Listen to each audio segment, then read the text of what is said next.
Ia, o te whatalawhatu sa moa e lau whawhaanga le nei vaenga o le aso whareile, le ua mātou tonu mai i le whaiwina le vai aso, i le whiangai ai o whanau a onga ma latu ma o onga, ia whapena fo'i i au ngā rue i le usua tu le tae au, ia ma le toeanga mai maota malawa, ia o te pena fo'i nisi anga i atu i le taimi o ngā ruenga i le fiafi, a o le au nanga whaiwhaipia lava ia si ufonga le tae a fau lana po kalame o le lupe whaalele, ia o te toe whaatalo whatuai i lau whitafa fonga i le neibaenga o le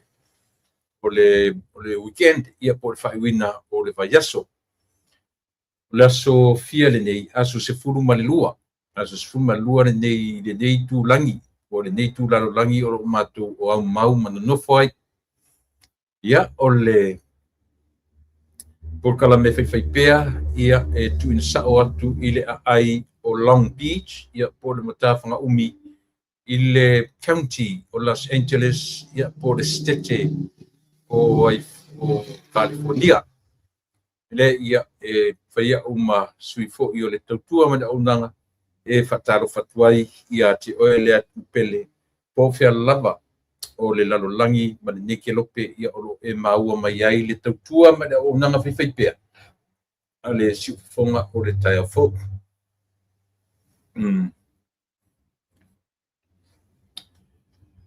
Lea ua te ale titi le tūlai wha ia ia li tununga ia temi masani lava telefone nei tātou mta upu tātou te fia tala noina i le nei aso ia pe se temi fu mua ia ona pa au mai leo le tātou pa masani ia po le fetalinga ia po le tofa ia mo fanua tupai i se temi o mua ai mo nei lava taimi ia ele whaia ona o tātou esema tanga masani o le tātou por kalame. Vivi ia tuia i lo tātou ali ia i fo angelu a mau wai i lunga au mai a le palea li i lelei ia whaapaleina le tupu au ia whaapaleina le tupu au ne ingalo i tangata e ua o lai o le malaya sata atou ia sauni lava i viinga tatau ia whaapalei ina le tupu au ia whaapaleina le tupu au e fia whaatasi mai i lunga ia whaapa iyo ona ao e whaatasi ai i viinga tumau ma whaapa alei ia whapa le tupu awa ia whaapaleina le tupu au ia whaapaleina oe le tupu au o a mea o lava singa o mātou whaia o le aso ma le aso e o lava o no mātou vivi mamatu vi ia lau fio o le tupu silisili o le tupu ao o le pule ao o mea uma matu te whawhataia lau fio i lau fuafuanga mamalu, lau fuafuanga mamana, o lau fuafuanga pa ia. O sapi ai li tangata soifua ma le tangata ola. Ia ngā tonu fo i la matu vivi i ma whawhatai. Awa o tele na walo wa ngā lelei, ma lo walofa, pui ai lo matu ola. Whawhatai i matu savaringa umi, mai le nā, a matanga o le nei tau sanga si o matu o mai i le toe masina.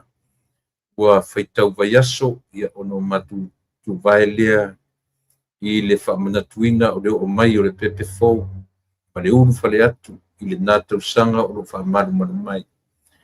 Tele mea e whawhatai ai lau fio, a wā o lau fio e o mea umalawa, ua fia ai, masapi ai le tangata, ala lea matu te whawhatai ai, a o le whawhatai sirila, o le pepe fau, o le na liu tino tangata ai lau fio, o le whamoe ola, ina ia ola o matu tangata, na whanau mai e maliu matoetu, ia ola o matu tangata sala, whawhatai mo lea whaolatanga, mo lea taulanga e tasi, e matalasi, o matu bola ma fia ai le whaolatanga tamai.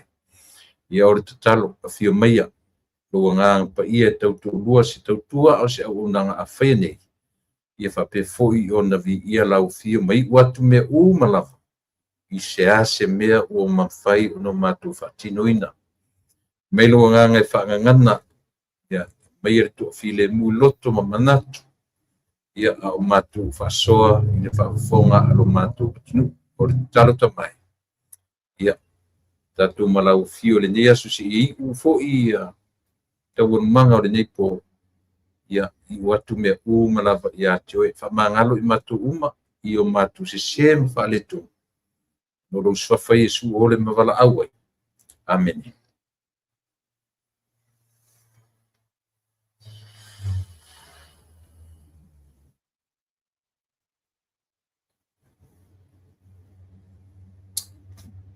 Ia, e manatu le ua te ailangi ia le vi inga mat whawhitai i tato matai ia ona ua umafoi ona abelo na vi inga ia e o le pese, o le tatalo ia e tato te mori ai no na vi inga awa o tele pea lo na lofa malona ngale lei mafuai ono tato maua o nei aso.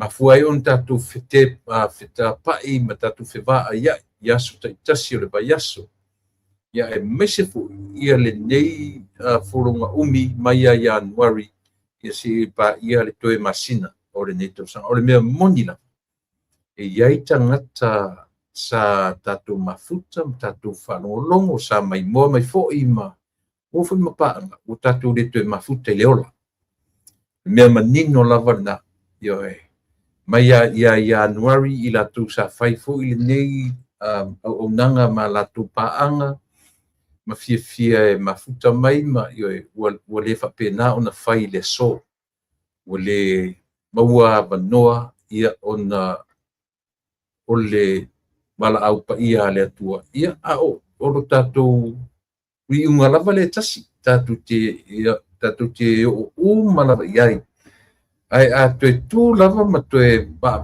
ai ma toe tō manatu i le folonga umi ia e mau falava le taufi a fai ua iei nisi o tatou maftanga ua le pa au mai i le nei vai tau ua a fea le malanga ma ua ioe ua pala awina e le tua soifua le ola la le tino o le vi inga la ma le whaftai ua to ai titi i la tau ua o iai le mal au lo fatu toe pea le to tele o tato iai ia u le tau talatu ma oe le na e te mafuta mai ioe e ielo tato nunga e le fafai on se le tala ona iai nisi fo yo pa nga wo le mamasani pale tatu wala le ia fai na pa wina ia le whainga malanga si o mai i le neitu aso ia ono tūlanga whapena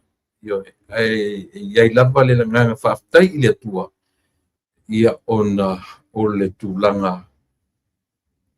o le whaatotoeina o le toa tele o tātou ia pele o le nganga whiwhia na pese ai ma vi whaia e le tangata ia pe amanatu i le anga lei whaiwhaipea o le tātou matai. O lea ua tātou iai le vaitau masani, ia o le tui tau whamatalaina, ia le vaitau le nei o le kirismasi o nei, ia ua whaia pisi o le au vaenga, le au whatau, o le au whatau ma o le taimi o whatau ngā mea lofa o le kirismasi. Ia ele ngata o le whatau ngā mea lofa a o isi fo i pei o taimi ni o aimo meo whanau vo i whai mo mea pu e ngā ata. E mori ai a latu o lo whaanga, ma tu ai o latu wata i lungo penga ta wha ilangi, ma mo mori ai mo mea o lo whaanga. Io ia le fuila ua tu muliatu le ma whanau ia po fese whare pu atara wo ia toi ngā me whapena, ia ona whai ai leo latu postcards foi e lafu ai ia manianga o le Christmasi ia ma le tausanga fou o le vaitau rane ia pei o le vaitau o le fto atau tope nei whatau o totoe o Christmasi ia wale aso fia ni aso sfulu nei to se futo aso o Christmasi o le vaitau foi le nei o tatu vava ai e por kalamia mo meo ekalesia tausanga taitasi o isi e fitu aso Christmasi, o isi 9 days, o isi aso e futolu, isi e kalesia. Pei o latu por kalame whaiwhaipea, whaawawina, lea ele o iai se e kalesia nei Amerika. That not I know, ke o mautinoa o iai se e kalesia nei Amerika.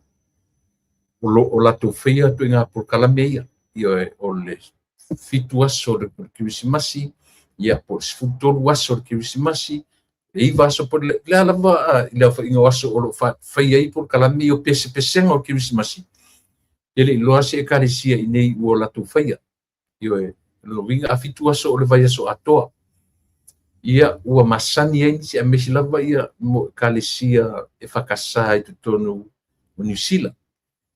Ia si e whakasa i nei se tete uma o Amerika o te loa. O te loa o lato whatino ina po kalameia. Ia po pespesenga o Christmasi mo aso e fitu. Ia po aso e sfumatoru. Ia po le alava le ulanga ina. Ai o la una mo ni mawatu. Ia whaisi umi o tua inga po kalameia. Ia pia na New Zealand. Masa mo o lato whaia. Tonu i ese taimi o le lumana i ele o toe mamau ia o na au whaiele se karesia i tutonu o le malo nei. Ka wala ta tiptila tfone me ele tango fie. Ele tango fie le wala awina o nisi o whaipesi, o nisi o i karesia. Ia o nisi lava o mai mamau mai Samoa, o nisi fo ia mai pifa pena, ai o mai as a group, mai o se au telefou. Man famu me pese i me ia o te loa a whai Amerika ia o te loa na o aulotua nei ia mani tangata pe pese fo ia singles au e mawhai au se upu mo Amerika ia o le au mai o se group mai Samoa ia e tangata e le whai o le mamau e to alo ta pulou i e kalesia e pe na iai le kalesia na le posesei ele sunga le tue ina ia Victor Poesi paisi umi o le latu ia manisi o Vaiteleuta po Vaitele mai Samoa le taimi pe paisi umi o le porkalami le tuna ia o le Vaitemi o le sunga le fefe au o maliu faitala talapusi pe o iasa na amata le porkalami le pe uma porkalami mo le ia 13 days Christmas i o le susunga ia faitala talapusi ia ua failangi e folonga o ia le nasana mo ia mtaina tuinga por kalamia ia le la ua ave ia nei kalisia ia manisila o tele loi Australia o ia se kalisia po le ala vasunga kalisia o lo latu fa o wina ia ai fulano tantunga ele faingo fie ia matu i American nei ona faia ia tuinga por kalamia fa pena ia ona o le tūlanga o le whio inga, ia matūlanga o tangata i ngā ruenga, o me whapena.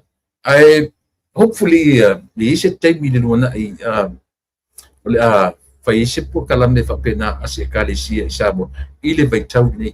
Lea ua whaitau atu aso sfuma lua nei to sfuma tolu aso, ia ona anga i mailola, ia lea tu vairola, ia i le aso lua sfuma le lima, ia o le kirisimasi e whaopopo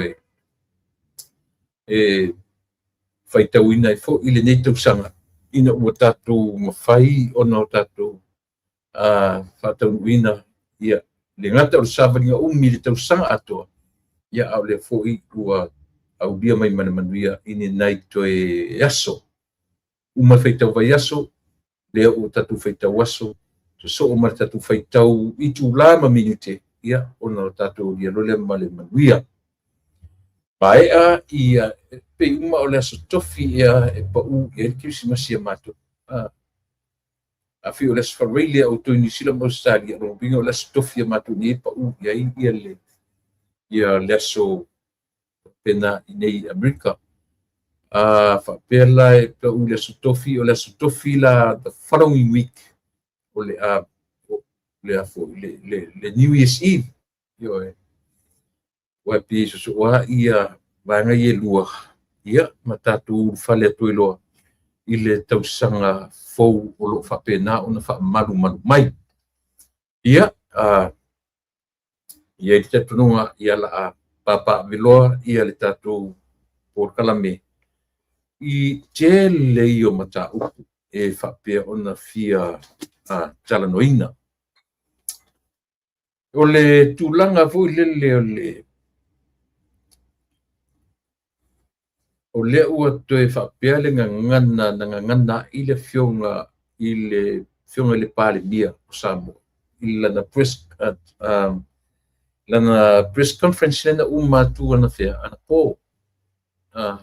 po ia o po ana nafi o le ngana e whapea ua toe se fo i le observer. I le mata upu fo i lea o le lakapi, le tupe fo i lea na whapea, le fo au mai e lunga observer. Ua miss out e le fionga le lipa le mia, ia ma le uni lakapi e Samoa, ia na sainia, ia le tupe lea. Ma e fo ringa mai i lea pe a whamatala te isi le tala, ua mai maua vanoa, ua mai mau tupe. Ne se lau 5 miliona foi le Australia le mai mole la kapi ya le la ua toe mai foi la le tala ua toe se foi i pasala longa ale observa i pia tatu whanung so ia e te tau foi ona whaamala malamaina ia tatu ai mesia lau fita whafonga Samoa leanga ele o e tau mawhai fo ile malo i e whaamatala o na tiutia mo na whaipa. A o i la tau fo i o lo la matia i a tā penanga ia male tau mawhai fo i o whainga malo ina i a tula i mai fo i a la tau fo i bala awina. Ina ia mawhai o na whaatino ina le moni mat whaamaoni. O lo latu wofo o lo latu suifua male ola. Ia whapea o no lo tau taitai male ami o tonu le atunu. Peitai. E leo mawhai a o na tu ititia ia le vaenga tau whaasese. Ia le malo lapa ia e tau mawhai au mai ia whainga le lei ma whainga ami o tonu e tai ai le malo. Ioe, e tau mawhai lava ia nisi foi. Ia langa o lepe o po tau fai langa foi nisi foi e tau fai faasese ia le suspension, temporarily suspension, le suspend ai ia ile faapeu faapea atu a mea ua ban for life te ile ise mea faapena ile ise mea faapena ai ala la on faapena ia ona o tuaiga mafaufauga ai lo ise mea faapena o se ban for life ioe e peu o nai auala ia e maua ia avanoa o i latou foʻi e feita e le malo ia e o foʻi la i lea newspaper e o foʻi lea newspaper o le lava tau fai mai faapea mai nisi sa fai foʻi e le observer le vaitaimi a o malosi ia le lii ana newspaper sano malifa ia le ua tatou faitau uma ioe o le mea o le na attack lava e sano i lona vaitaimi o le corruption ioe na tatou faitau ma le telo mea ile o iai se mea foʻi le taumafai ia le owner foʻi o le newspaper e fai ni tala sesē e leai ni tala sesē ma ni tau faasesē na ia faia o le taimi la lenei ua vala laʻisini ma le mea le fai le foi lapina o fatua le gagana lea ua toe sesē foʻi o lona uiga na sesē muamua le ala faapea mai le fioga i le taʻitaʻi o le malo ua toe sesē foʻi le observer e afua i lea uiga mafaufuga lai ia ele o tatou te ele o fai atu sa moa le tulaga leai ele faapea musu e saini le tupe o le mea muamua le gata ina vaavaai i le ua faamanino e le afioga le lii palemia e mafuaaga e alai ona tau taofiofi i laʻitiiti seʻi faamanino mai e le malo e ana le tupe le malo ausitalia pe ono iai se malosiaga o le malo foi le ona o le au mai e ui mai le tupe i le malo a le popolega la o le malo leaga aavatu la le tupe lea ae faaletonu le faaogāina e le i uni lakapi e samu le ala sesina ioe o le malo ai e aafia ai aisia laga le ua mai through the government so e tauna faia mea uma ma le poto ma le atamai le lau faamanino faamalamalama e le afioga i le lii palemia ua uma ona fai fesootaʻiga ma o lau faatali se tali o le a se tali pe iai se vaega i le o se vaega tupe e pe iai se vaega o le aumaiga le o le tupe i le malo e mafai ai ona o latou fautuaina ia pe mafai ai ona o latou avatu le tupe ma avatu se fautuaga ina ia tonu ma saga tonu ia le faaogāina o le tupe ioe so ele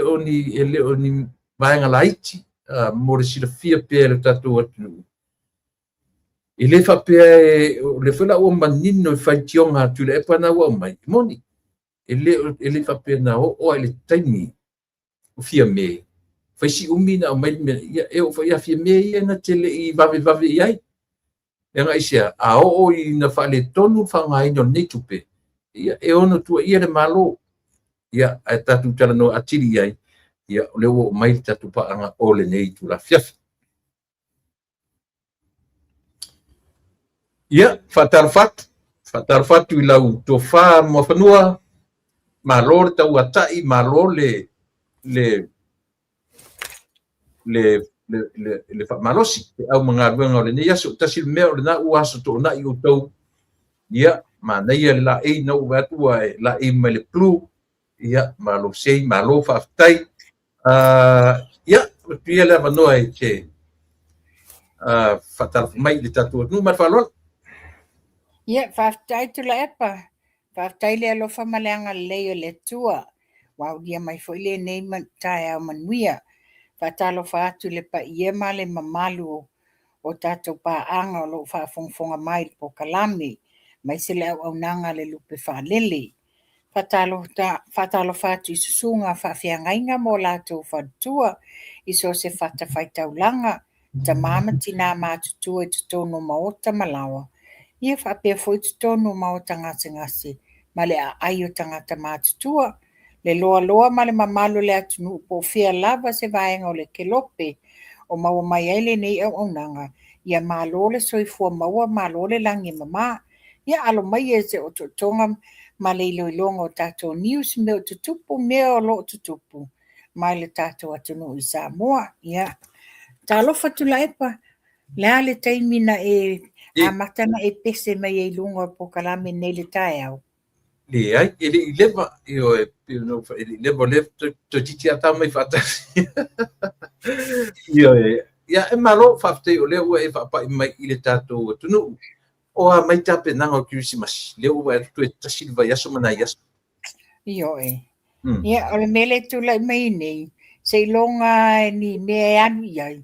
Ia mata o tula ia isi o nganu. Ia mai loa i foi le mana i ole. E fe emo a ima. O teu ngo la au kirisimasi. Ia e mai se le e whakasai i le po sei. O ka le mana i o le tapenanga. Al whawhiau tu ina ia Reverend Victor Powesi.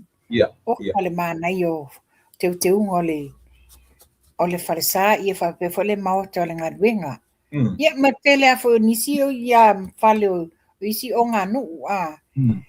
E le o se mea whatau waale ia i le tapenanga a inga ia mai se whai e kalesia. Moni.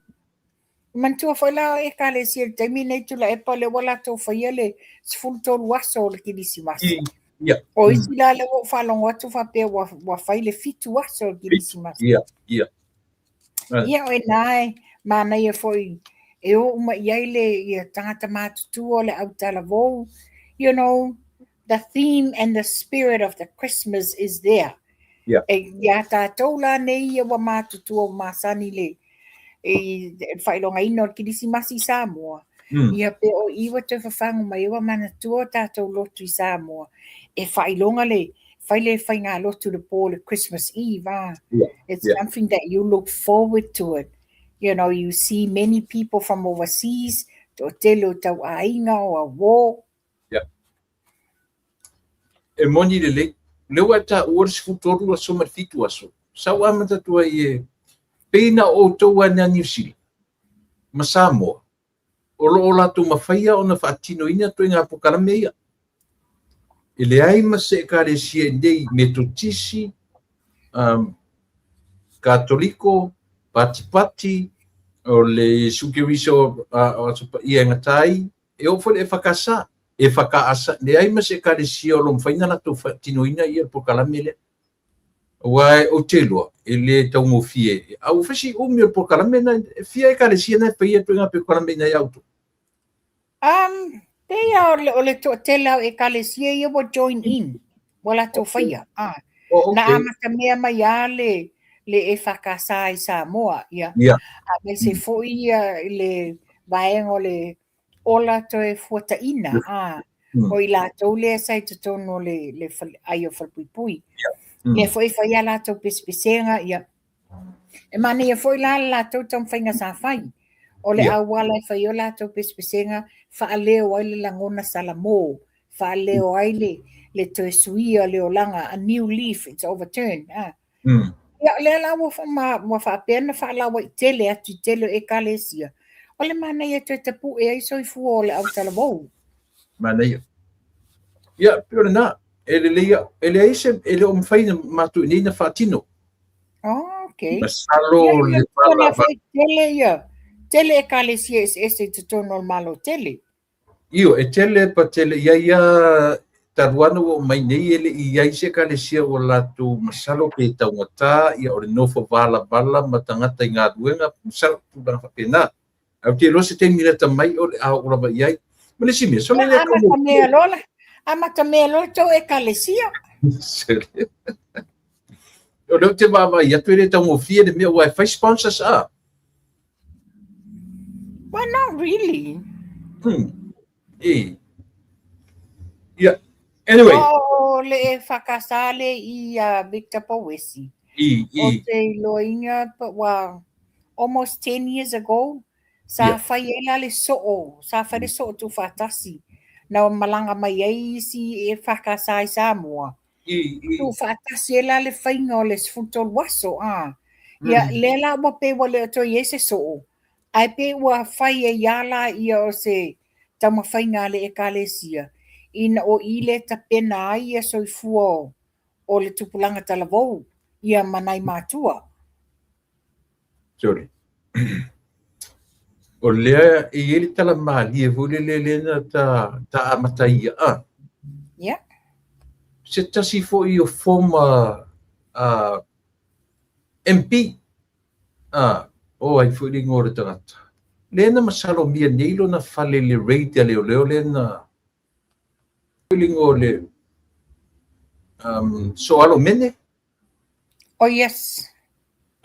You kai siusenga. Ioi. Re whalau te whaalongo tu i ari kōrsi a tangata i tu susi mai. Ele se mea fōu o mea o lewa. Ia pei o lea ia a fia toi male. Lea nā leina o whaile la tala, whaile la ta o le mea, la pati, ma kato pau. Are lau te vai, tu le whapea mai ia lau te mamon maunga. Ngā ia o tōu sa whetau ia na nei le maketi o tara. Just now, or sometimes today, less of for a money ale mele I fola of a side. Tula epa ia nanta tala no generalize. Yeah. We're not gonna name no names. Eleo se mea fou. Eleo se mea fou. In fact, e iai manisio I lātou. O lo lau malu ia o lātou suafa le mea lea. To tele I lātou. Ia. Ai tad tonu. O te tali tonu. E le o whaapea o pō aile sila le fionga le li pale mia. O loo whaawasenga uma le fionga le li pale mia. Po fea tonu le mea nga iai, fea le mea moni, o ai e involve a le alfa maunianga. Mga pewena tala noa ina inisio tapo kalame. Lea na manino ale sau noanga le fionga tamaita I mean star. Le fionga ia mulipola na rosa I te tonu al motafono. Wa uma na tuu lima atu a au o le sa avea ma palemia tausi. Le li poti o le au te lenga o se suenga sa whaia mo fuala au whasaina. O lo wha maoni aini suwafa, wha maoni aini ata o ni fale, wha maoni ai ia number plate o ta vale, wha maoni ai ata o ila tau o involve. So, therefore, e leo stama I mea. Yeah. Leo stama I mea o le mea te le. E matua I te le mata upul nei. O le ala ia ulaia. O te matua I o lima se lau pasene le lango. I le mea le wa au mai e le fionga le. So e atua nita upulea. Le wa mai e le fionga le al palemia. Yeah. Ua pasia le faa au upenga ina o leo. I le lumanai a wale o sofa inga o whala au fasaina. Ua faa tanga ina leo Samoa. E faa au upenga ina I lato I le lumanai. I taimi o sofa inga o whala au fasaina. Mantua fo I le na maliwa I le sunga le li leo. Na o e tau whai sa ili mai ia pokati. A lea watu na o si la fia le komesina leo at the time o lea e o leo sa whainga I le tangata o lai iai a upenga. Mantua tangata le nei lefta umanonga whanga ina le tamale ino whadi. Yeah. Sola loa. A le wa tu ue le komesina leo ia leo nei e o. Yeah. E iai la le si leo penyamina. Sa ta tana o mani a upenga. Knowing very well, Pokati is well armed. Ana Yeah. ole, whawhetaila le fionga le li palemia, wa a mai manino. Ua whaatanga ina le wha au upenga ina o le sunga malo I taimi o ai o sofa inga. Manei, e sa o nana te so ta'i ma le donation, enga donate to le malo Amerika ia mo me bulletproof vests. Yes. So Lima tasilana me ua avatua i ma le approval tonu lale ua amai. Ua leman taun whainei mea. E te ia mina na maliu le isi tam whanau si o matonu i sapari. E toa whā isi ali malo. Yeah. Mali liwa a day after one another. E muli le sunga ya Penyamina. Toa whā isi ali malo. Te ia le wa mali liu whafosei. Au la tau umane, o le whapea, sa iei umale la tau sao i le te pena ina o suenga o le hit and run ne mali waitu au.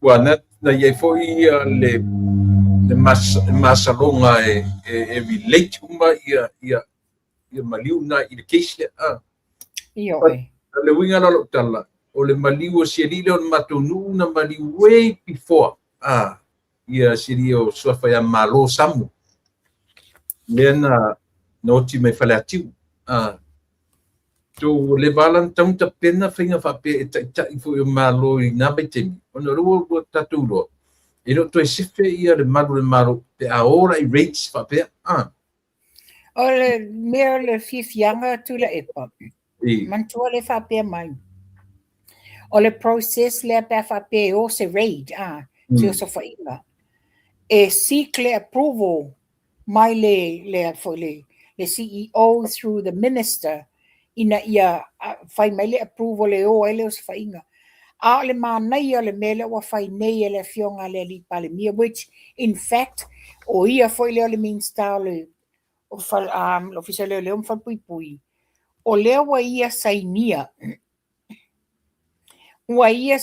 se tu sai fatanga i leo e fa au penga ina taimi uma o so fainga so ele doesn't need to wait for an approval le wa saini wa fa ai lo manino ai le ana fa maunianga o le fa au penga ina o le malo au te lo le afia po ye leo io na matua o ale fu o vai tu le wi fa tuanga le fu ai fa tionga le afu alawina le palmio o le ami e tauna amia ia leo i le taimi o latu sfainga ia le fu o vai le wi tu singa e fa pe me fa pe e o e te la e pa pero wa fa mai wi tu singa e le fa pe o le faitio le fa upenga ina o li malo alala le mea Natalia e tula epa le fa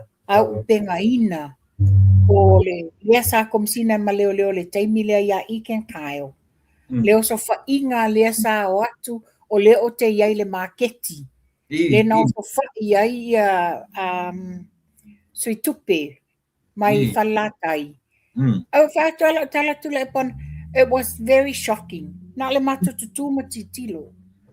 You know, le pata tu o boots. Malfelanga mainga ai. In these weapons, fanga umine e latu le tuli. Ia la mena iai. Wa peia le fainga. Pe wa vai se ami mai fafo. Na matua kola mai fafo yes. Si tama e ona faloloa. Ia a mata longa fetoni solo meo le oloa. Ala mena o iai. Muli ai SSC. Lela wa fisilingia la fa upenga ina. La menga lenga fa upenga ina ia leo ia ilona taimi. So le me it's good enough na o ia mea uma. Ai le mafaina a le taimi le nei. Ua matua i fefeu po le feu o le polo feu. Le tele fa la fa saina. O lea wa mana o mia il fa upenga ina o li mamalu al malo. Wa taimi nei. O tato wa ai wale to fe fe ale stanga to fe o ma fama pe na sa no le fionga le li pandemia wale fe wa fa ai lo mai lunga le social media fa ai lo mai lunga la to blog fe o ai malato M16 ia to inga mewa so se me yel fala o fasaina mauti no mene ye mawai tele o au penga tele o le tupe ma le drugs e te rola te lese swinga o le ai le nei le tausanga fou ia ai mese lava o le o fatasi ma le drug test yo ia fa i la le drug test i tonu ofisa a o le alu foi la i fa wa tatau ana i swinga i le fa tu i titia o fala o fasaina i tonu o tatu o tunu ia ua toi se foi le observa Ole se pe o le fasi upuna na mai foi fonga le pale mia lan conference press conference na fi wa toi se ile tupe la le na tam fai mai le malo Australia mo le atina ina o la capito no Pacifica le foi la ufasa la ure observa ua miss out le malo e Samoa na ua le sainia e le fionga i le pale mia e lo fa madino na nafi la toi an me le fatali ai o se tali mai Australia pe iai se malo si anga o le malo foi le ngata ina tu watu le malo le tupe le ni la kapi ai langa la abatu le na fai patino le na kapi tupe e pa o le malo morning yo le la fata tali ai io mena len tuai sai ni le tupe ia ma se ole beauty la sa no ngale le fionga le li pale mia what is se foi wa maua le fionga le pale mia the confirmation mai le officer o le Australian High Commission wa fe so taisa o lava le Australian High Commission i le fionga le pale mia man tu foi tu le pale telenta fa so ai o le mea tupu nei nanga tupu nei within 5 minutes i Samoa loa uma e ofisa ampasa uma i fafo lo o iai o lato sui tono Samoa. Why? Because le wa viral, wa English uma. Alen fai lo le fionga le li pale mia. Wa te i le so ta yatu o le High Commissioner Australia. E ma fape atu, e le moni le saunoanga a le observa le wa mai. Ia. Ole metaua na langa ole tele ale au tusi e fai tio nga ile malo. Ole la vai fa tupula ia le fai pe le newspaper le ia nese. Te musu tele i tata no i ke u ta wai observa. Ile tata fai ma tara no ia. Ole tu lang foi le pe ole na le fela o complain to ina le foi o lunga o penga fai langi. Pe ai sea na a mata me ia fia me o por kala me le te me fia me cha wai le ma faina sai dia fia me sa va dia tu le ono vai aso o no masina le fela o mai i le au le marito ai po le ale mele fa na tina tento ina vaturo tupe He wants to lay the hands on the money. Mana ia le fa to fa la inga ma le fai unga le fionga le li pale mia. Yeah. Mana ia le to fa le fionga le li pale mia va ili le lei po wa iai se awala fa so ino le tupele nei. Yeah. O le atonu le awala le tupele nei wo fa awi mai ai ile malo. Pei fa na tata la noa te lo taimi. O lo o manino atu nuu nei fafo. Ile te leo le corrupt le te tonu o tato whainga malo. Ai mai se la le uni la kapi. Ia la awange mele ai api wa tau le watuani tupe ona o le wa complain tamata a alo. Ile le well looked after ino tamata a alo. E ta fili sau noa ile au management. Ngofo le 5-star hotels, luxury dinner and everything. Ai le ale me.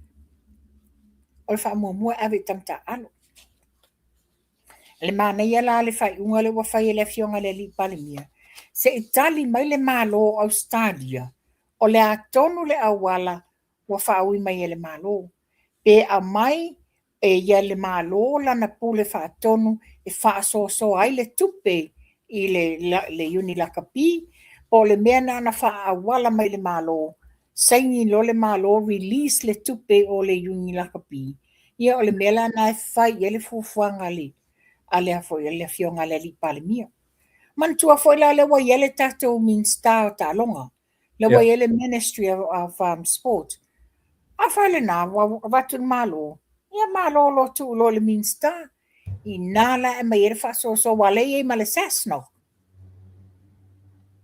Io o le mea na ia tau whaasoasoa io aida le tei fono po le malo na le mana ia ta uta whanono atu le plan le whatetani a Australia pate na langona i si leo le li o ina foi e ilo loto malo ma fau o le swing o le poa ma swinga miton e le suia tu le malo e suia tangata i to tonu la kapi Mana tua foi tula e urunga o la kapi me uma o la tou e suia ia ona papa e tulu malo batu be tupe ma fa tu nisi fautuanga mana tua foi langa o le mele le na fai nei tula epa.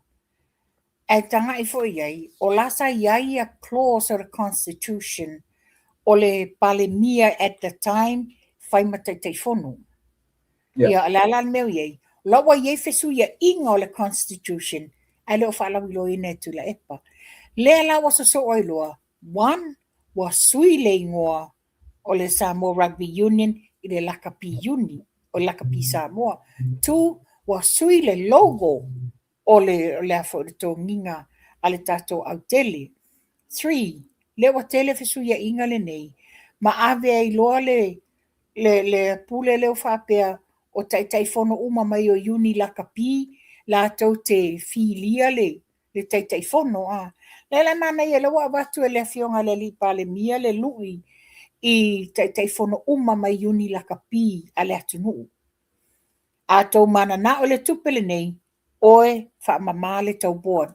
Kilingi wha le le board ma. That's the only way. A whairo la tau te le mawhaia.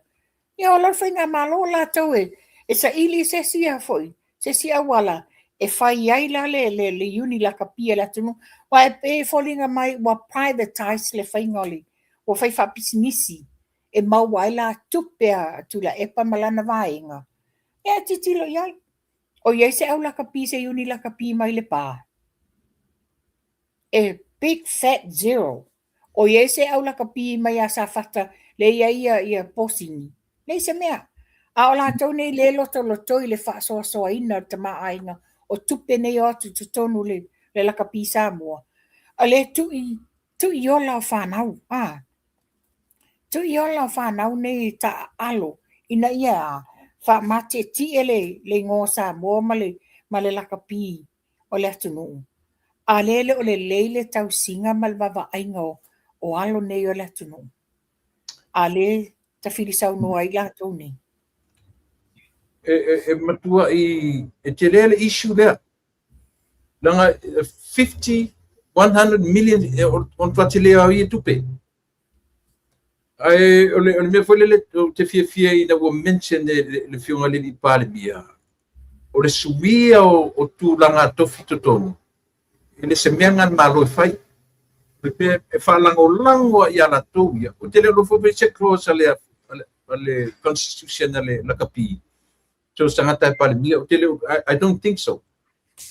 O lunga la ve vote vanga I tutun I le tangata e whemtete fono. Ma tangata I e lestene ma vote tangata ia. E pe o le leo ale tau avatu tatu I Lakapi. Pula I mai. Awar fe ma o pola me le fe tule me vote le me I loa. Tangata tonu e manui ai mo ko palasi ala tatu I Lakapi I tu mafanua mo silfia. Ale la tam fai atu stadi batu tupe e afoi. E toe atia e ai ma fatu mauinele ta leni tonu la tunu. A batu ne fula ne tupe. O tangata I o le sa fo fa I tonu. I ona te sila fia. E al watu pele pe ia tongi le vai le io ai le manuiale tu pulanga o le tunu. O te langa na le iai,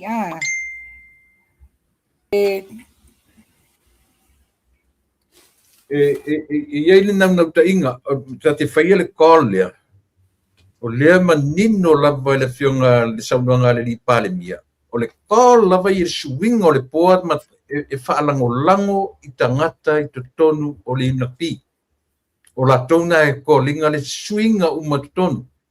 Ilo se kole na le malo.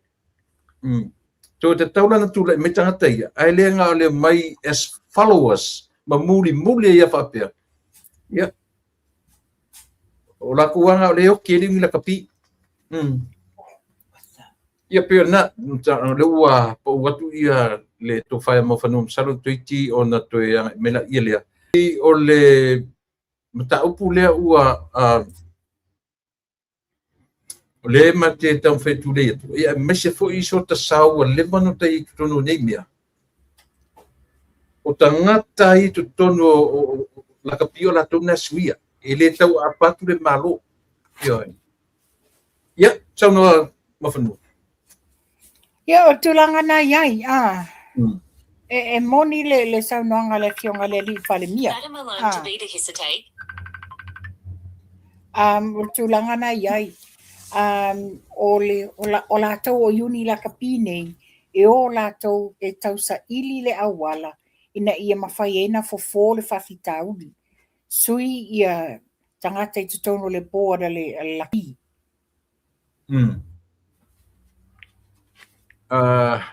O le tasi le nā pupala me tau pa se hoi ni. Ia, whaptai mun mau ele mausa ua manoa te leilo ia mawhanua pen whaarongonongo ai. Ile alia. Ia, aina tala noa mai ia iti mata upulapa lea. Le la whape se share na information a mai. Ke li whaarongonongo ai ia. Awa whatulau tala e le mai mawailo taimi o te whaalongolongo ai. Wai sa ai. O le sile nā tau whaasese na iai. Ia. But it's okay.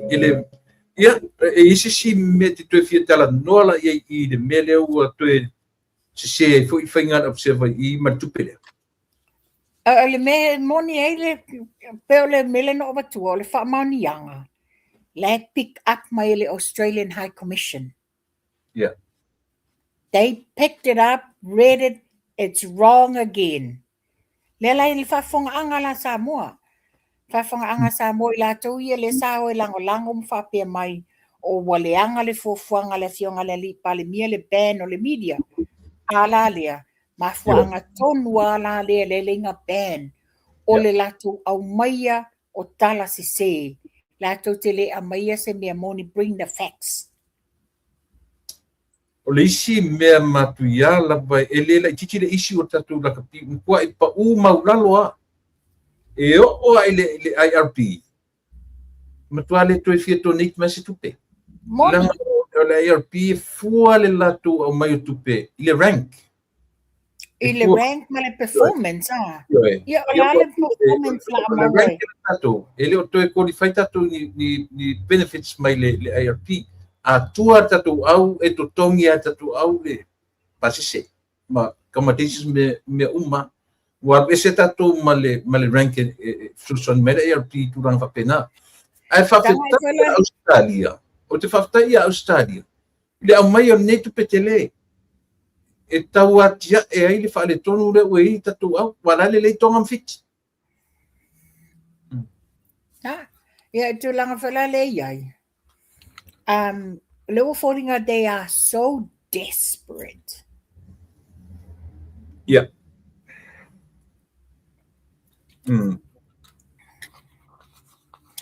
Yeah, ta mai la ia le mata upule nei longo ai ma vevesi ia ia Samoa i le tatou press secretariat.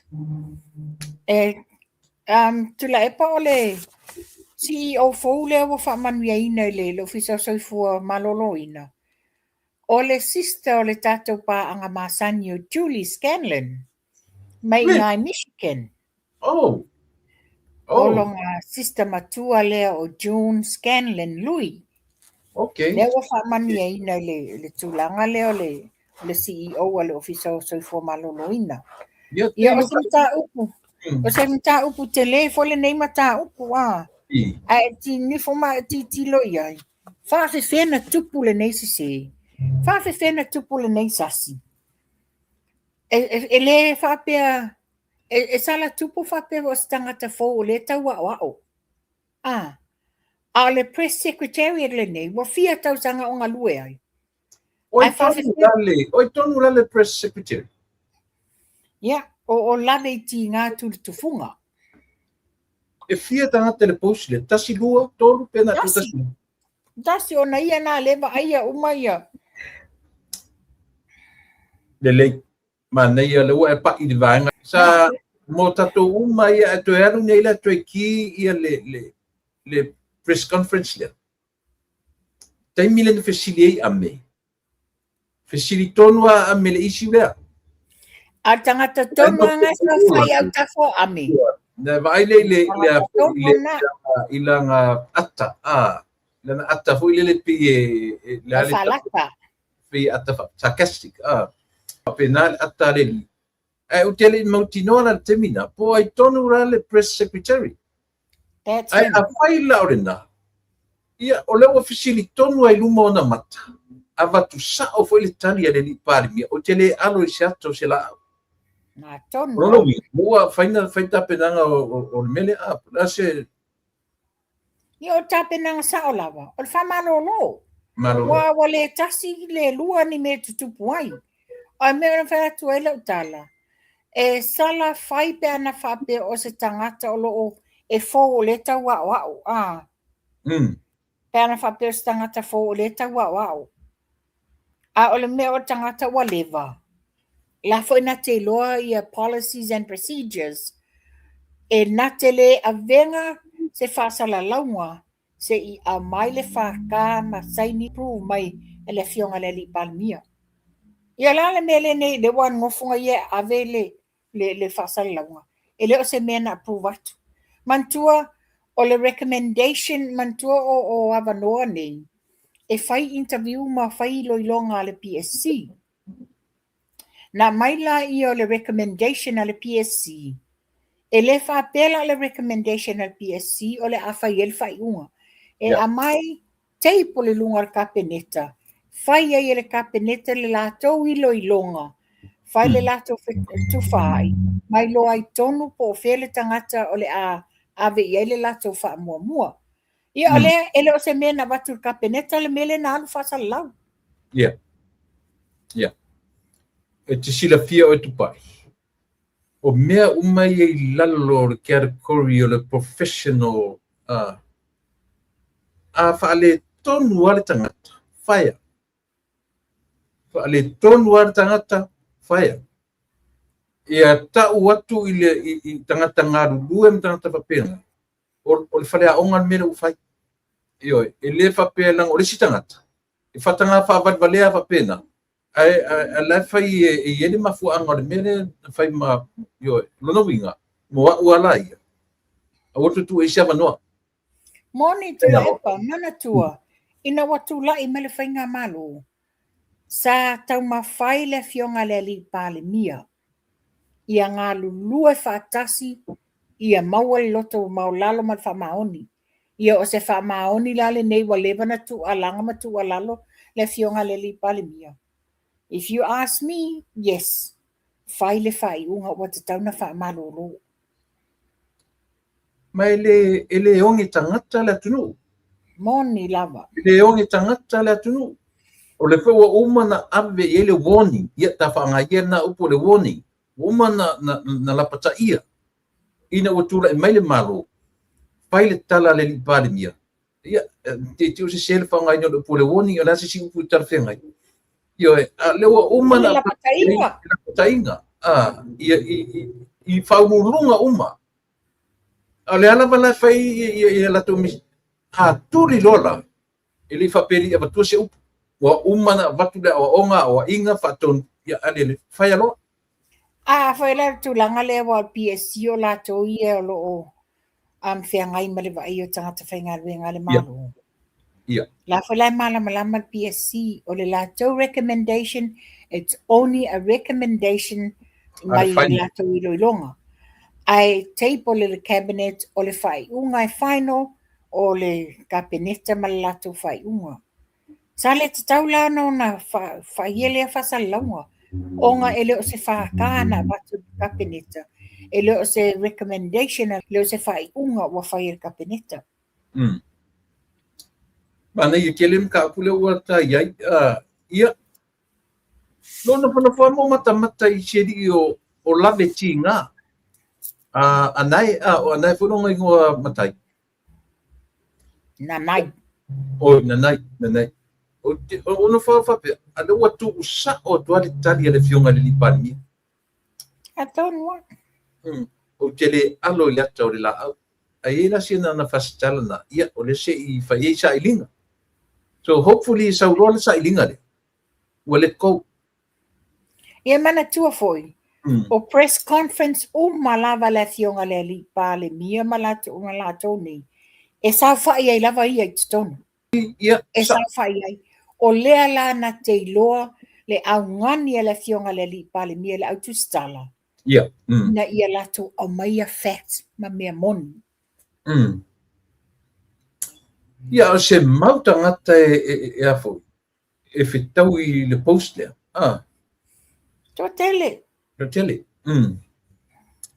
Ia, a se I whaia la sautala. Se whaia la sautala.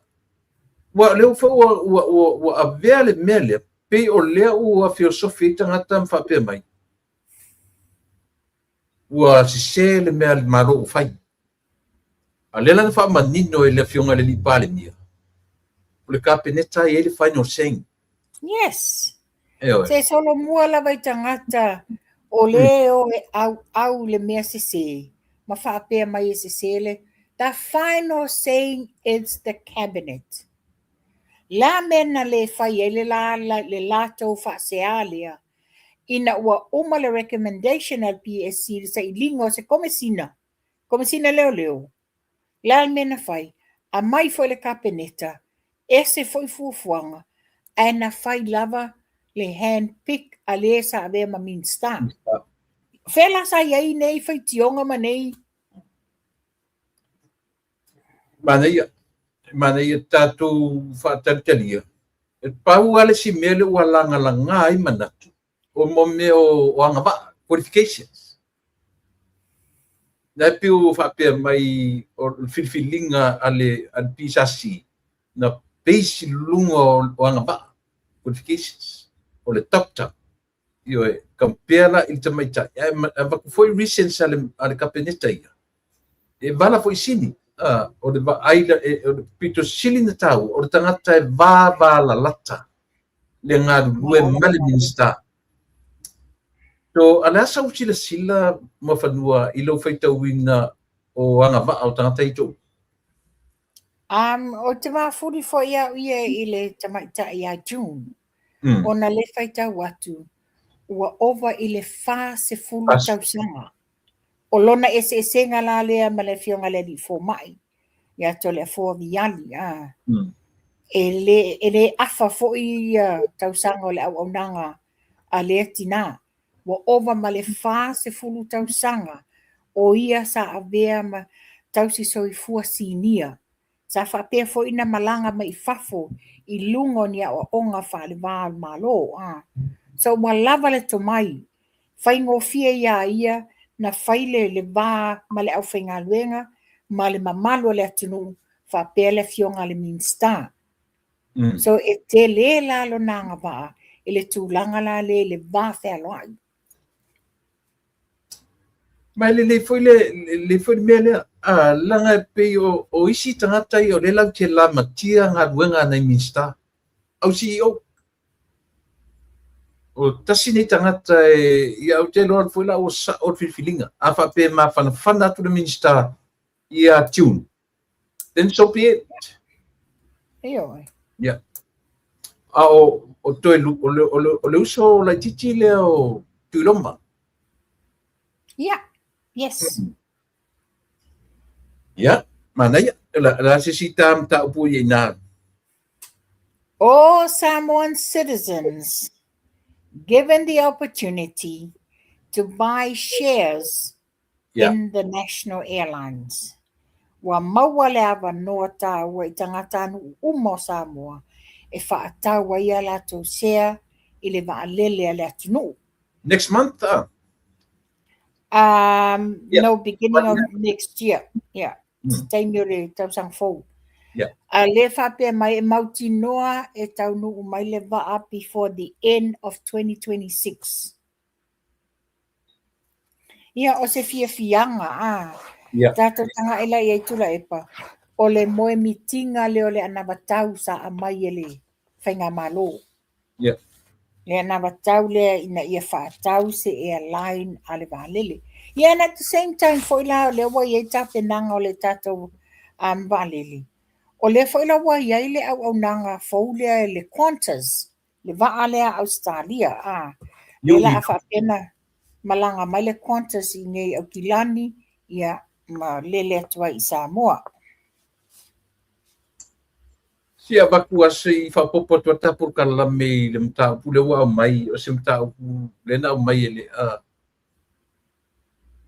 le o yaise limitation I lau share. Pe yo le au mai o se fata ita inga na au mai and I have feeling mafanua. Ai longa isi se fia faisanga share se lima se lau. E lo te tonunga to tele tangata o le a faila ko share le afe. Faile la to share le afe mai e tasi foi le mea o matara no I le mta upu le Samoa. O se mata usili o na taua o le fai o sau share. Le foi lau fai mea o le Utah se avi ia. Yeah. O le Utah se avi ia lau share. A matara I tau I le Januari o le tau sanga fau. Whaafonga mai. To tele o tangata na sota I mai atia. Po le whainga I whaia. Nā whatu le whatani. Se ia foi, se ia lena ua maua matari le malo. O le Utahs. Whaina o batua tapo kalame whatatanoanga mua. You can go online. I open lau account I le Utahs. O le o lau accounts la inga le Utahs. Wow, o lo le taimi e mai e lo le application wa tatala mai. E te tango la e whaatumu le application le ngā e tu uai la le numera o lau account le Utahs. Because it's a national investment. O ina la e whaingo fieloa link sa o alau account le Utahs e sa welau share. Ia, na o so ua manatu whatatau la lea al whatetainga, whapea o mātua ma ni whanau. Yeah. To lua to tolu whanau awa. Wa o le tūlanga whaale la a teenage la out of the year wa mawhaiena tu sa loto lava ia I tala wau lea whaia lana whaiunga no this. O le manai ia, I open pia ia na lato shares I lato lava I ngoa. Le winga o whamtalanga whawhingofi. Matutu ai whaleo lato of the age, there's an investment for them. Long term, e te leo le lato share mawamuni ai. Ia, na o si tūlanga wale whawhingofi ai, instead o le tautuli o le afi, vai pere ta ilima se lau le nā na amatai. E pe fula le fe mai ele o iai se papui. Ele o mai foi se minimum. Le a oe po le se lau, le a lama tua inga amatati amatai, e pe o le talafata I ta iai le marore na mai, 500. Yeah. Ele papea o iai se o lona Se langana ai whapea o lo o iai se age limit o shares langa o matoleo o le mea, it's a legal entity. Ngala is the age limit that you've got to be 21. Yeah, na whaitasi lola ia I ngoa matua po ai. Ia whaatatai le taimi matua ai. Yeah, na whaile share le. Ata matiti la tau. But it's a good investment long term. Mo le autalavo. Very good investment. O le isi mea o le wording. Langa le fu o mai lisi au vanga. Wale au mai o le share. Au le donation. No. Ele mawhainga accumulated me kau donation. I have never known le tapenanga a le whainga malo as a donation. In fact, they never brought it up from the beginning as a donation. Yeah. It was always known as a national investment or shares I le valele. Se so ia to te tau whaasese. Lenga lea mai le tio whasalawia. La te le whaangaina le upu le share. La te whaangaina le upu le donation. Ton mena o le tau whai tu tatu au whaalongolongo. Ia o latu whaanga whaalongolongo tau whaalongolongo le lei whaanga ina tangata ni o O le share Yeah. o lau oe tupe o le tu i te tonu e accumulate ai maua Yeah. maila i o lau share pasene se vaenga to e maua ile o lau tupe. Kia Ai peo donation. O sau foa i wa e alwe foa i. Ia o ai la foa i le valele o le o tau Yeah. whai le malo e whai se fuafuanga le ana watau ale nei el whainga malo. Ina ia manuia whaasafua le manuia i o tātou tangata. Taua tele le issue le utatara no i le temini nei. Ina ia manino mamala malama tangata. Aua le tau whaasise langa i le mapu le meo tau whaasise le ai meise lava le proketi la. E whau a matana whai mai o whera me mai e waalele o whera me ia Tani pupu la i eitu le palau tau whaasise. A whapea mai lopo wheme me valele whele lei mai lunga le sky. O le tau o whai o nai meni. Same thing na ka ke whai promotions. Yo o le i ele na tau o whai la o isi whai ia la leo whaasala lau. Ia tele latu te mia tera no ina ele mea leo tele lope te malama le mea o le coach here. Tasina me tauna amata tatu Samo Airways. O ele tatu le Fiji Airways wa ngai la tatu le tatu yo pai ele coach I here. don't think it all depends le share to le epa. Pea whapea ele o mwhaina au sia ele tato waa se si le ko se o le journey a. A mantua la le wa au mai le na mai manino. O le tau mwhai e toe wha mapo e poe ia route ia Auckland, Apia Auckland, Apia Pango, lena sa no le fionga le li pale mia. E toe wha au ngā le wa a tele e toe lele i tutuila. E tasi lava la walunga i waala iti. Toi titi pele fatu pala ai. Ona lea. E lai ti waala iti a ona matani mai. E matua i lue a. E manai ala le mele wa mai e le fionga le li pale mia. E toi wha wau le malanga tu sa o tutuila i le vatele. Because right na, I think it twice a week, epe once a week, le lele o tato vatele tutuila. Ia e to tele ala au fai pisimisi o ai le vaalea. Wa e o ai e whai ala to whaatau, whai ala to whaatawa ingo mo whapisimisi. Na to mai ele wa e usu le vaatau le fitu tae au. After to saule le lima le fiafi. Ia, by the time e umau whaatau ia tutuila sta mai no. Ele umiana e taamilo ai so o ia te oe a. E uma e au whaatau mau fi au e whai tutuila. Ia o whitau i male taimi e toi fo i mai ele vaa. Ia mana ia la lela atu whaawau ia malanga le nā. Ia le journey fo ila lea le vāo o Apia Nandi. Ia ma Apia Nandi LA. Pe Apia Hawaii LA. Ole pe ta uanga le mere te tana tu face coach here ma o so se tenia lele va lele ia. La abatu me fu ar Samo Airways lo promote, lo amaka promote atu Samo Airways. Wa o tele mana o te whai ngō Samo Airways. Le koe fo i pornis. Koe fo i lava i le tatou fua Station Airline. Wala te batu le whaonga lava le Samo Airways le new fo le lungo le tua le tiusi o va. Yeah. No tua fo le new fo le pipi o le. Ia lawa whaonga. Awa eselanu Ele pere taimi o Polynesian Airline. It's like a rainbow. I le whainga o lanu. Alo whaonga nei le Samo Airways le nei. Ai na le ata luli o le new and the white and all this. Yeah, that would be nice at the Polynesian Airlines. Matalon tatu ta pisai tatu ni. Le tio umai e langoina le malo matalo tatu e fai promotion so ni me.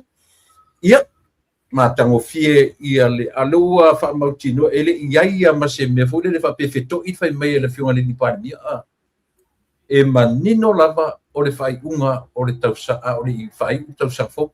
Ia. Pero no fai atu tapo kalame uma vai Sa o nei le fionga le li palmi o sengasi. Sa o iai se tasio aso i le lona maota. A o fai ese fontanga ma tamali i fo ele atunu. Wa loa tau sanga ma latu to mai malanga maa o feoa i le tato valele ma le au insinia.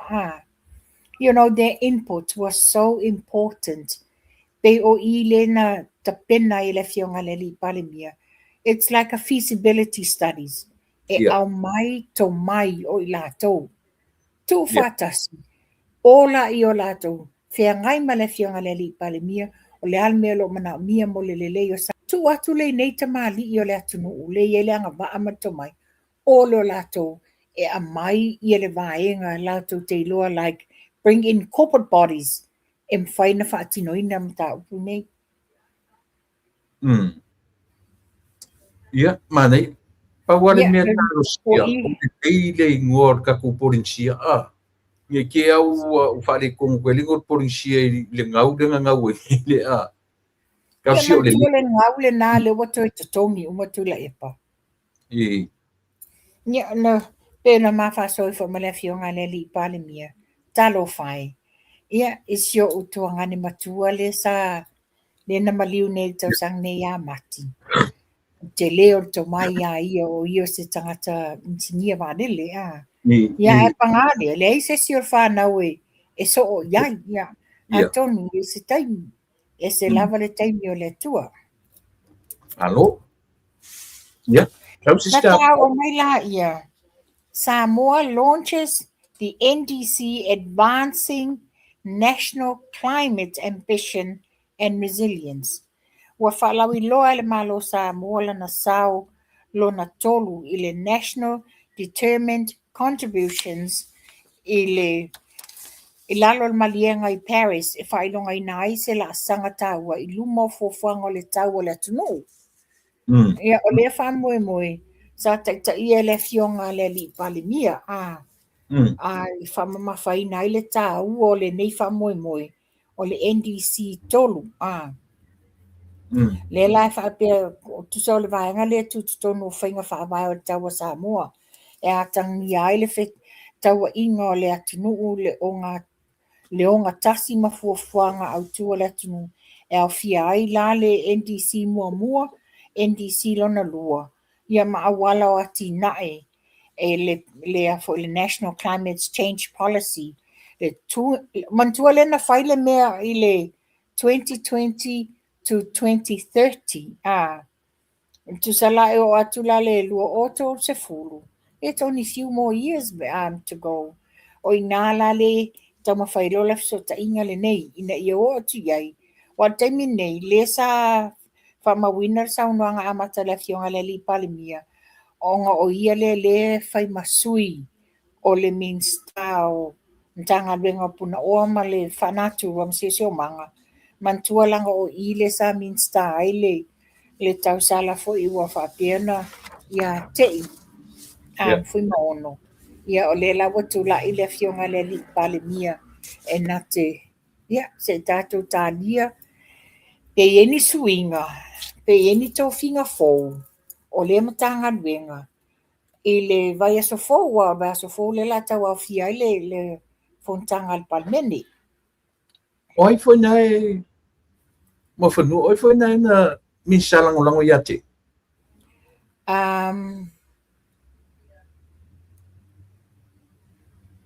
Oko ka be mangano e ke. Langa lai tua la o computer la yele lisi Ia o te loa e tauna maua se sui o te iele ia. Ia a tonu e a foi ke o atu la solua vai aso lea Wa ana posa ma whaaso ai ma le fionga le minsta lango o le ofiso whato angam whainga whaiva le fionga ia e rupu te Tony Misa e whaapea rei a tonu ai o ti ewa i ese fuafuanga le fionga le li pale mia wa e leo se mta upu e mwhainga discussina ma le kabineta pole o le mta whaio I lava na la fionga le li pale mia po ai o le a whaiela na tōwhinga fōu. Ti o O la mate le na pai atu ana po ia la sa mate ia tula epa. ile alia. Ile Ia fa pe fa si to fina fo le min stau. O a fo yo. Le MNRE. te mena o fisi di epo o aile mi sa lango na ia.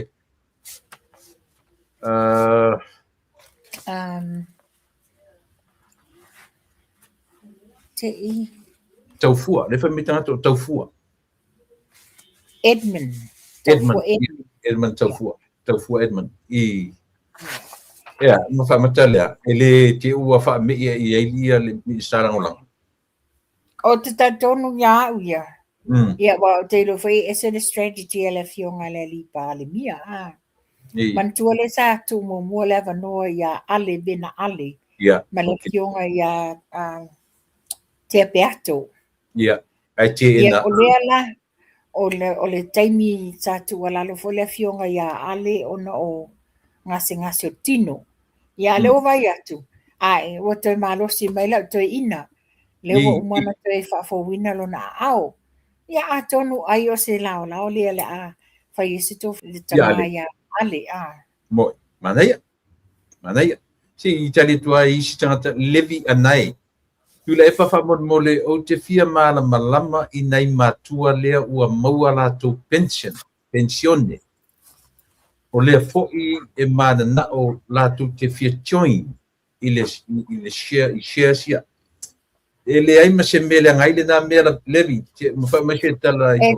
tala le avanoa tula o se epa tangata lava pe te pensione o le a lava le tangata pe te le whainga ruenga ai sau tupe tala le avanoa pau atu le tala le na whatu tula epa pau lava le mea ne te wa iei sea for se restrictions of age langa e leo o le investment o le mata upu it's a legal entity mo tato uma o le autopulanga I lalo sfulu walu tausanga a whapea ta tala le avanoa 18 upwards pe te whainga luenga pe te a onga le investe pe wa e pensioner whatever as long as o lai you've got the age limit in whaiena and I become a shareholder. Manea. Ane foi o le fu o mai tangata o le ngata o le fia fai o la tusia. Ale fu mai malato ngoe mana o fai ngoe vale. De femela tino tala le lei akui e fai ngoa I le tamai tau sala Samoa. Ia, manea. Ia. Ta le atonu ala le au ngole ta upulena e tala no mai nei. Le alem ta upulena. Ta upulena le anga mai falani la le sa le te fono ni le fingo le lipani. A fola mantua le mta upula le climate change. O I foila ia el mantua vaenga nei e levo ia le sao Samoa. Ia ia foila ala nga tupe ma me mo mai mo tato atunu. Ia o le fatino le leile awala tau na fatino ai wa mantua o le vaenga tolu le nei. Yeah, this is the national advancing national climate ambition and resilience, or the NDC 3.0, or umale 2.0, umale 2.1, or 2.1 and 2.2. This is the 3.0. Yeah, tato dadia. Atonu o I o le vaenga lon tolu le fsota I ngā I o le atunu I le National Climate Change Policy. Ia, tātou tali talia. Mauaila I o ni whamanuanga le leifo I o tātou atunu. Suia le ngoa o le mtanga luenga o tina mtamaita. Tanga luenga o ainga. Tanga luenga o ainga. Te tasi le me tātou te loe le maanga whangafo le whainga mālo le olo I te minei. Wa le vana sau le tātou o le mtanga luenga le o tina mtamaita. I le ai am se se tau e le mawhauwhau. O la whai ele na o tina mtamaita e whawhiwhia ta maa mtamaiti. O le tūlanga o te fia whai loa le mta upuna tula epa. Ese le levana whai mai le whai ngā māloa a doi ina lo tula epa. Matanga luenga o tina mtamaitai. Ai o lato whata wa ina Le sawa ina o tina matamaitai. Le sa tu malosi e wha ingoa le pui le sawa ina o tina matamaitai. Ai lato te le sa vavadi ai. Le lau tu la i male tato whainga malo. Ia pene e sau noa manga whangafa. Ona titilo. O le mtanga luenga ni. E le na o tina matamaitai le iai. O le iai o i pule nuu. O whata tela na whata wale sa o le tu pao tama. Le la wa mana iai. Wa tu wha tasi ai loa. O le tama tina ma le whanau. Ta uloa o le mtanga luenga o ainga. Ana ia. Ke lon me mari e mo fani.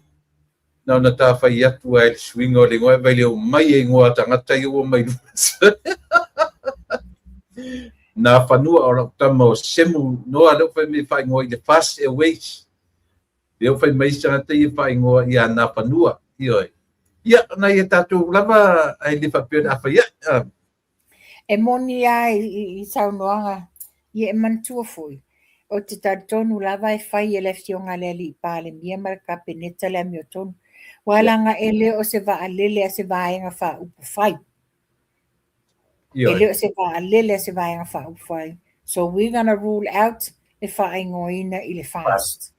O le va alele ale atu nuu. Yo. Ia e tatonu foi.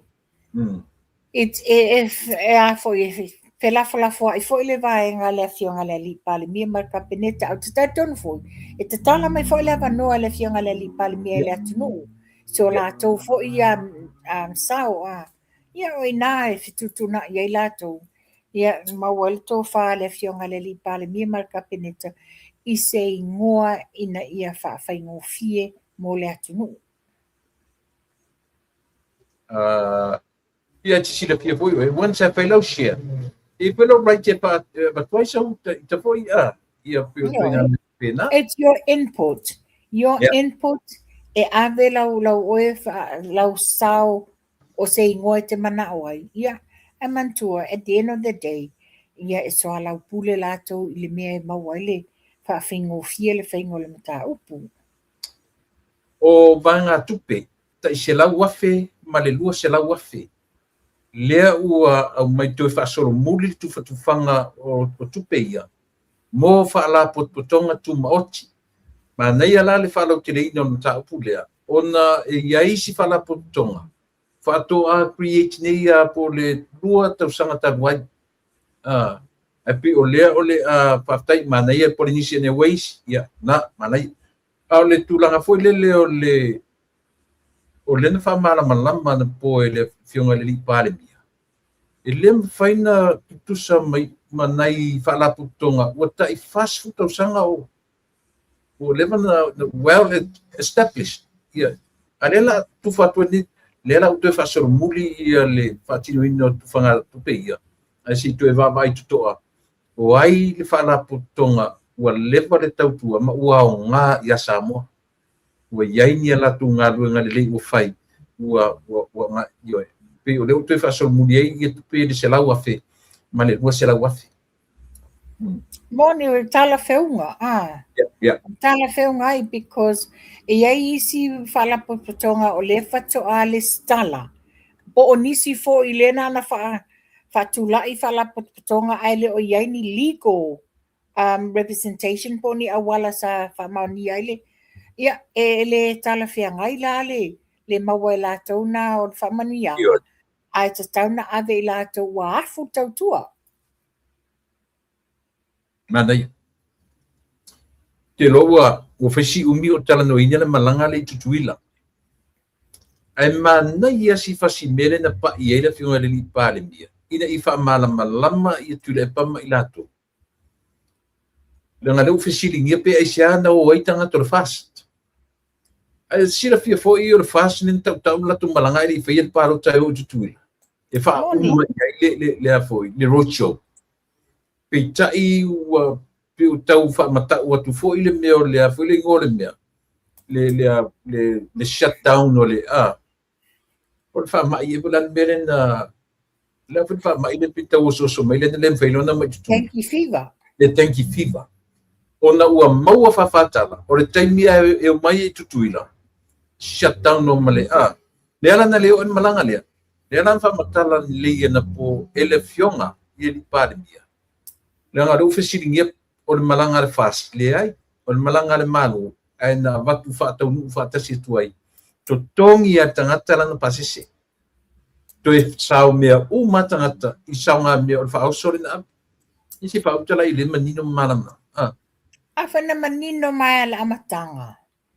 Manino mai ala amatanga ia le malanga le nei. O ai lava le sui o le fast e fia malanga le la tu fatas. Te tongi lau pasese, te tongi le me te nofo ai pe a leiso a inga, mau sao ngā mea a wālale, fai ngā mea alofa le sa abe mo tutui le mamanoa.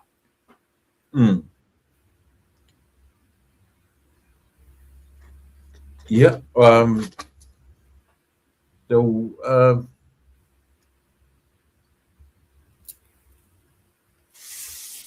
na pe ave foi fakta ia fionga ile li pandemia ia tutuila manua ile mafai ona supply tu pe le oxene ile temi a o fale tonu ia masini fai oxene tatu tunu i matela isi me na tu o tanuanga na ile mele le la tele na fale leia ia masini batu malik PET scanner ia male MRI machines pi o lela tau fai e fa tau watu masini ia ma abatu ai mani tangata fai trainings ia umi o i tangata ni Samoa ile ngai le tau mo fie babe na fale ngaina O le tūlanga nā le na mai tawina nei i se lipoti se lipoti o le mele sa e nana watu la i lātou install masini nei whaasino o loa e le o lava se taimi e whai e se training e lava ai le tau mai ma le angaba o i lātou o le a whaatinoina mamantua o masini nei le on tamai masini they are very expensive machine. They are very delicate machines. E ia o e o le a ngafa ma le whaatinoino ngā luenga masini nei, ia lātou i loa, wamantua, e ese ana install le taimi le nei. Ngai lātou lola ia esa whaia. E le ia se ngā ma se tangata whateta inga. O a u le whatoa o sau o te whaataita i le whaonga inga o le computer po le laptop. Installing it and doing it one day, it doesn't give you the full knowledge on how to operate the laptop or computer. Or at least a whole month, le masina ato eke train ai, ye a law how to turn it on, how to turn it off, ye a law how to go from one website to the other, how to use the icons. E leo se me whaingo fie. La vane ai la le computer ma le laptop o sta mai device.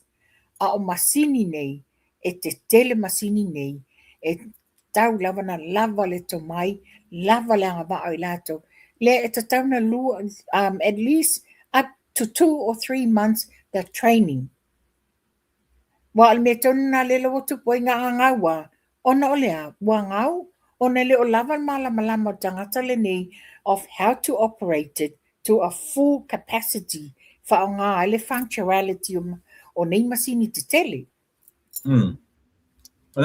O lo whāua pēr on pai mea lo whātu donors ia, for example la ia pio ia pani 50 mo me wafi laiti donate le vetemi o le peso o le tatu paua ia ma tala noa i lo ma le au mainga la le whiunga ni e tatau o na whai se su enga a nga ia i la tūna whalenga ina awhia pe o le o fōringa mai a e relate le whalenga ina awhia i vā o vāng whau whai i le o panino mai a pe o le la whaisa i linga sue o ai tonu tangata na whalenga ina awhia lea ua tua i ai ia le whainga maro Moni wa a tantanga i ai tula epa.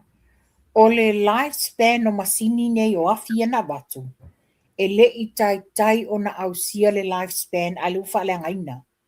So, e le o se mea la whape se manual whape ia me wa pāle fuse o what o la. falling mai. It Whaaleanga. was deliberately whaaleanga tangata. Mm. Mana ia le whalesaunanga la fionga le li palemia. Langa leo ni mea tau ngō fie. E leo ni mea tau ngō fie. Awai le polonga. Le polonga le malo ma le atunu. Le whalawa whai mei le tau ai ngā maa whapea.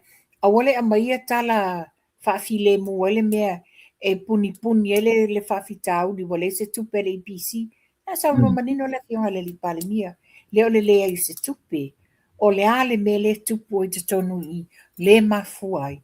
Ai whawhetai o le nei lava e apa le fionga le li palemia ma le whainga malo. A quick solution e sa ili umartelo isi mea. Manaia,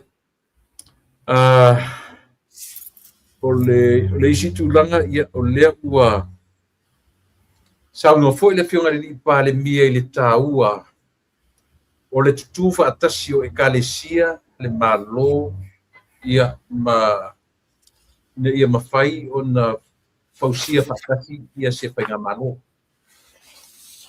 O le tutu whaatasi o departments e ma ekalesia ia ma le whainga malo o i e teminei o se mana i manuia na o le tura i mai o le whatutua i le tus a mission malo fo. Moni sau noanga le nātu le epa. Ape ona sau no le fionga le li palemia. Ele whaintoi o to tasi le malo. Yeah. E ngā lulu e whaatasi le malo maona tangata. E kalesia nuu mai tu malo. Te tiro la iai le amatanga lava o le tatu polo keti o le milionga. Lawi, whamatu atu le malo, generate le tu malo ma ainga taitasi manu ia ni investment pisinisi. Mauaile la tau tupe maua, mauaile mea ai o ainga taitasi, ma mauaile le sao o le malo, generate le tupe tutonu o le malo. Ia o le tūlanga na iai, le lefa pena e whaila le tūlanga lea wa e sanua i tu le epa. Ia, mana le whaila wa mai le whaila le toe wha marusia, Village Phono Act. Ia, o tanga i tono nu, e ngā lue wha tasila, male malo, male e kalesi e fie i tono sam. Ina i pei o lefta toe wha rongo pe o lotam whai mai le malo, ia campaign me ia. Nuu mafioanga o fono nuu e kalesia mare malo matango fie. E matango fie tu lepa e tanga iai. Wa fia tau sanga o to tasi ana le malo, fai ana lato. O iai ni ata tau le leia o ni me tu le mai le ai. Le la le watam fai e ngā lulu e wha tasi le malo e kalesia nuu mai tu malo. Ina ia a mata ona develop le economy of Samoa at the same time e mawele manuia o nuu ma ainga me kalesia. O lo mo mai lo fa nga o le o mus fasoa mai ia. Talo fa mus man fasoa ele misi lau pokalame and I hope you're doing well in Malaysia. Yeah.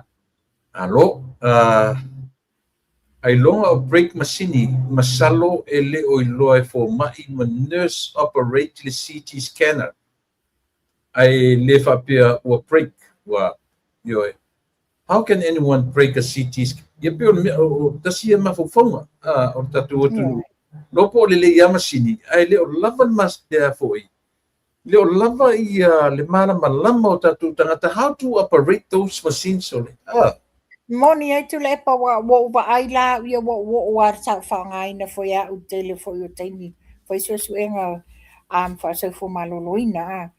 These machines are all computerized. A faila la tu tangata le o lava lona knowledge of how to use a computer. Yeah, any little key se ai se mea na froze la ia le mfainga na tu fatino ngalwenga. Ia, se i tatu talia, o le atu langa e ioe. Ia iai se wha ata, a le vaenga o le tute. Iai se wha ata e mawhai o na ngā rue tangata 24 hours service. e mata i tu ai ngā taifale, le o ngā sami a Samoa. A o lono winga o le tu i ngā me furi le o ata tauna isi whainga whapena. A le e ma le wa al tatu malo. E trace ai ni wa a fui e solia tua i o ngā sami o Samoa. Tasi namta upuna mai e le whiunga le li pārbia. O pe o tools uma ia, e mo o mia le tatu malo, e le ngata i to tonu lava lau ele. A o le leo ina, o fafo atu o le lau ele. E moni le saunanga le fionga le li pale mia. Wa turanga le ele na le official tute la te monitainga o le tute observatory ma le official leo. Wa e whaonga i nai le tatou waa leo le o le na whanua i oe. O le waa enga le waa ai whetu waa ai o la toula le lau te monitainga i o ngā sami. Ia whapefole le official tute o i nā tātou te ilo ai, wa o lesi ala ngā tupe le mawaia tupe o tātou atunu. O ngā sami o tātou o lea wa whangotaina i nisi wa a te tele mai atunu i whau. O i nā capture e lātou, ia ma, po le ale to i ngā whainga i ei pe sala tupe wa o le awala ngā mawale se leni a tātou atunu. Ai mā nei o wara, o ta tauna iai, o tauna iai given le te leo le impact o le whala au whasaina le iai nei. Wa le ai maua nisi whawhatala whapea o nisi o drugs, o nai whaawala mai i o ngā sami ia. Na watu leo wa whangota whai e nā le exchange. Ia, ele maua le wafu. Iyo, ele maua le wafu. Wai mawhaiana la, ia e se mea floating a tai o alipata. Ia tatu wa whanguta fo i e piki mai nā e pa i le shioa a latu. Ia, o au e selo o fie e mata mai ngai e lunga le YouTube. Sa mata ila i o ngā sami o fiti. Le la sa mawai o isi na maua le tamaititi whato a balu tausanga. Le tamai a fifi. Ia aina nu alu le maltametiti le latou ainga Abatu o tamawhaita mai te tatala le pack le nei Aina watu ua mai le aonga le tala vou. Sau te tilo e ese le mele tupu.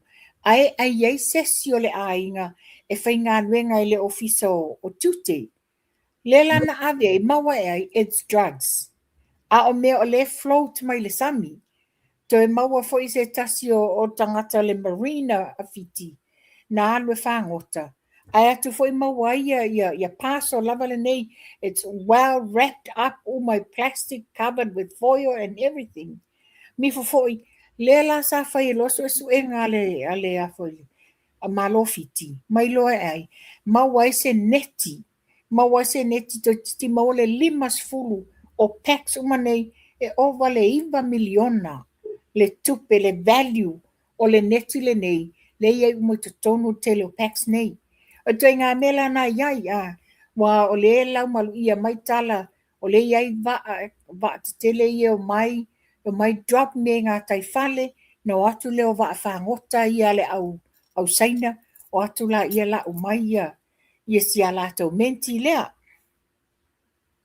Io, te tono te leo le trucks e leo go through le tatu. E lo mau le radar. Au le au ngala ngā o le whaata leo ta ua le whiunga le lipani. E leo ai ia ngā taifale malapa o ngā sami o le tatu o nu. Whawhetai na whiunga le lipani mia. Matala. E le ngafa matala. It's any way to block it out, lock mai sa mo te tonu. E manu i whanau tala vau. O le lumana i leo Samoa i a whanau tala vau. Nei. A le taimile nei, o le tula i le whiunga le li pale mia, whaatino le awala te tauna mai e se vai fufo. O te loa foia. E au ngā foi ia le tau whaaleanga tu ina tu lepa. E motivate ia le malo. ia ona le angai se angai te tau ai ona fetau ele upo opposition po le tuangai. O siana tau whaaleanga ia e matalai ia le. I don't see it that way tula epa. I don't see it that way. Langa pea no whai atu pea re telo tapo kalami. O le fionga le li pale mia o tangata e langa mea le lei. Wa leva no o Yesu suenga le fionga le li pale mia. But I see the tau whaaleanga la le whai mai. This is my own way of seeing it. Tau whaaleanga le ina ia mi milo le tala o na le a. Whai mai le ale fionga le aki epiko po peia a maua sesi. E ala no whai atu le mele. It is a motivation. I le tau whaaleanga lea. E au ngala i le whainga maa. E au ngā whai mo tātou nei e langalonga le malo. E sea.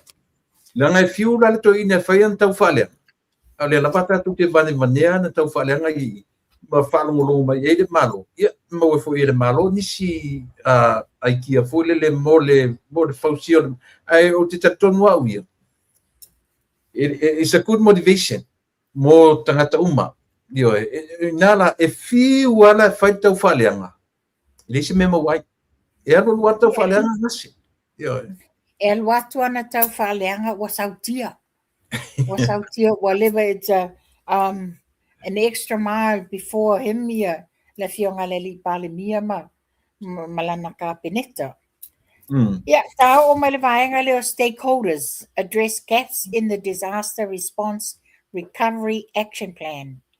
Wa whaatala no ina le au pa anga ni whaale tonu o fuafanga whaatino e tali mo whaale vlave whafosei. Wa whaeloa mai ni vai e te tau ona fo ia ai nei whawhitauli. Talo sanga ina vaenga ngā lue whaeloa mai ava noa i to tonu o pepa o fi whaaso o tawa inga. Pe whaafewhea ona whaalelea ma fo ia le vālea. This is for the Natural Disaster Response Recovery Action.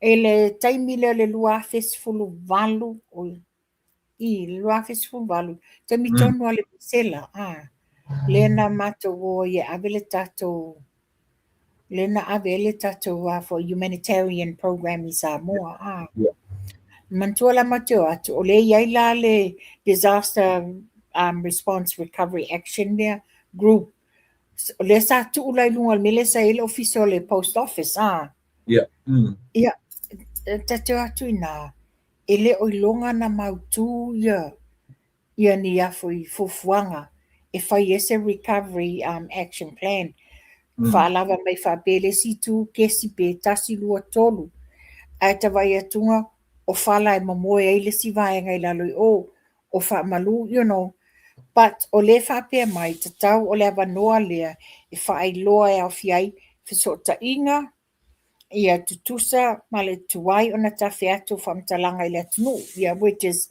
le tulanga tonu lea the information a whapea o le wailoa wa sausitala la a iaise mafuie o la a iaise tsunami ia vave na avel whala wiloa I tua I le atunu ina ia vave na nofo tangata ma whai ani lato action plan whai ngofie po fele tu e o iai e tu sa e sifo po le o ngā tutonu e o ai ni mea mawarurunga o turanga o mai le wa mai tutonu I le action plan le nei le ai se sao le au whasalau o loo tu lia whasalau ngā whamtalanga ia e ao I foilana ia le sao le au tustala ma le au whasalau whamtalanga ia matua whai ngofie ma whasalawina I le ngangana Samoa ma le ingilisi I taimi uma mana o mia nisi pa anga sosoani ma whai ona sosoani I le whaatupeina pa leni le tupa o tina matamaitai mali.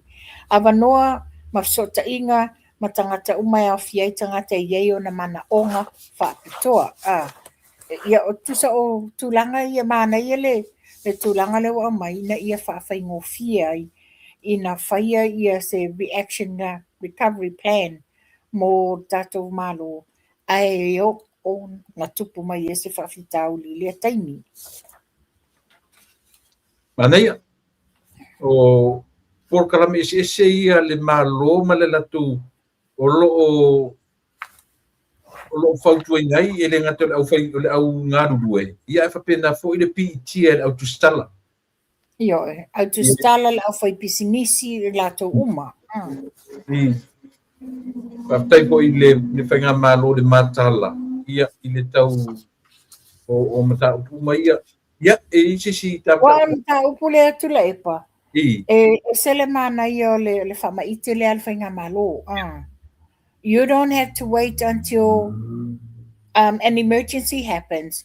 Ia ona toe fiti solo la ia. A lelo ia se lato recovery action plan. A le whaatati tio mea nei, ma whai drills wha manatu, like every 3 months. Ia wha pena, I pe wha mato I nei, I ofisa nei, ona whale mawarulunga lo iei ofisa nei. Every 3 months ma whai drill. E le longoa mai la matou paule mea o ale coordinating officer at the time e tau iai o le drill me le la fai na longo le I ngaia o ai tangata le lalo atu o isi foloa. We are only doing a drill. O wane la ngā ai la tau a whapea, oh, there is an emergency. Mana ia it's a wake up call. Absolutely. I departments ese uma ia ai mai se foi le lau te lenga o le atu I nei mea o lo tau whai mai ai le malo o le telo isi mea ia o le te ia tu ia le opposition I ai kia ma mafoufaunga al whainga malo fou o lo iai te minei I mea whaatino ai ma whaalelea atili ai ia le malo I ona vanga uma O watu ala lo fatu te inga tu la epa lua afe maleiva. Le lua afe maleiva. Le ngalo e teau. Le aso lua iva, o le masina iva, o le tausanga lua o iva. No iei sa mua taimi lea. O lea la e buka o te alu le ba ausu I afo I savai. I la o wha masinonga. Ia na wala le fa le va veao fa pe atu loilo uso o mai o momoli ya ul mala valele taimi fo lai ta maftapa le la te sa fa ia luma le tek ingula o ipo kofe this is after 4 in the morning maula sikaleti le leva ata mai lo longo le o le fa ilo le kalesia katoliko ia te ia wato suilo mafo fautu la epa Pe ia whai mai sesi au te alu. O toi whapea tulu o le aila. Mo moe o tau, ai mai le ki o tāwale, se o whaonganga tau tāwale. Ma mai le ki o tau ofisa o fialo e whaonganga tau computer. O saulo le ofisa. Saulo le ofisa I sa valalo. Tala le ofisa wa tonu whaonganga computer.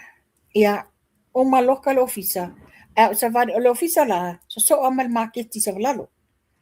O sa vali lo across the road o le ofisa, I le mea o le atu mai e le ATM machine. Latu le ngata la mai la tupi, o tue sau te tono le ofisa. O walo I tua tulo le fata ele. O inala, whalonga mai e, malu e lue. O lela o te whai tau au, wa o le building leo te iai, o luma o le building o lo I ele au wala, mau te vai ma le marketi. O au tafo le building e ava noa uma taimi le na o loo iai le ofisa a lea foi tamali I whailangi wholaunga ia pānoa papali I pānoa e langa ofisa o mea whatau o loa al whataanga le mawhanau wa te tele I wholawa le mafui e wa lulu whapea wai le ai e le ngi pasi whiwa I te o le whalima le waweau au le lewa whalonga tuloa, wa ta ei mai mea lunga al whale lunga. Wa lulu te te, o sa lota tala le whaitutoa. O te whasanga tonu lava I le water tank, o ta inga water tank, wa ane si maa, ma uwilia mai lolma to a inga ni New Zealand. A le lewa whanghunga, crack mai le pasi maa lea. O walula le ato le makeki, tu la epa o le mele nei no mai taua. Paumoli, e le tutu whapea. Alu whapea le whina paumoli. O le piki apu la lea no la tuai, toe a mafuli. O au tafa o whale o loa nei mau te tutu ai. Mo meo shingos maa foi na e pei te whalonga ule ta alo ni ta maiti mo matua i ngā solo. O le mutia le au tafa le ofiso whatoanga.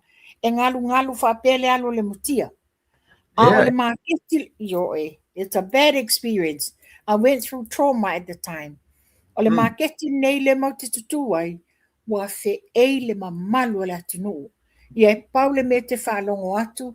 E ale pese, e se ale leo le pese le whakasa. Ese le losalia le loto katoliko. Ese tatalo isi e kalesia. Wa fe tangata a. O le winga la utala. Le la punga lo le tāwale inga watoa. O le la woto e sau i le mei le tāwale.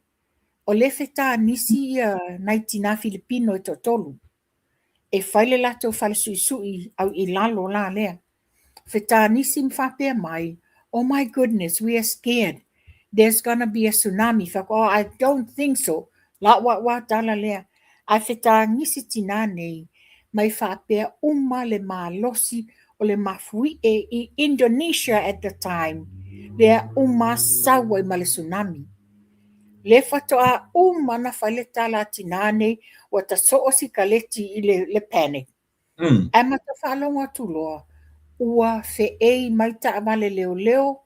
Sailingi fui mu. Longo e kalesia ese. Male la tua le matotuli lumole wala. Se tula wal whafonga anga Samoa. Te waiwa ai whenga ingi mome o lafu manu, lafu povi. Le watu tuli mai e a foi tangata i o mai so whanua. Tusa le watu tuli mai tawale fui mu tangata i o yuta. Le punga loa i tono lau tawale. Ese la whainga tātu langa la lea. O le iai o se plan, for disaster. Ua o whalau tai tangata la wala. Ia e paule mea o le push through watu lau piki apu. O le fo te fia sola uia. Ma le atunga. O le o la leanga i uta, le alu uta i moa ia mātou. Le alu i koe pesenga. Ua pampa tu pampa ta amali. A o le saula lea o sauloa ia te kolosi le alu i lalo vaia. Oka o ila i tau fusi. Le alu le lunga le maunga.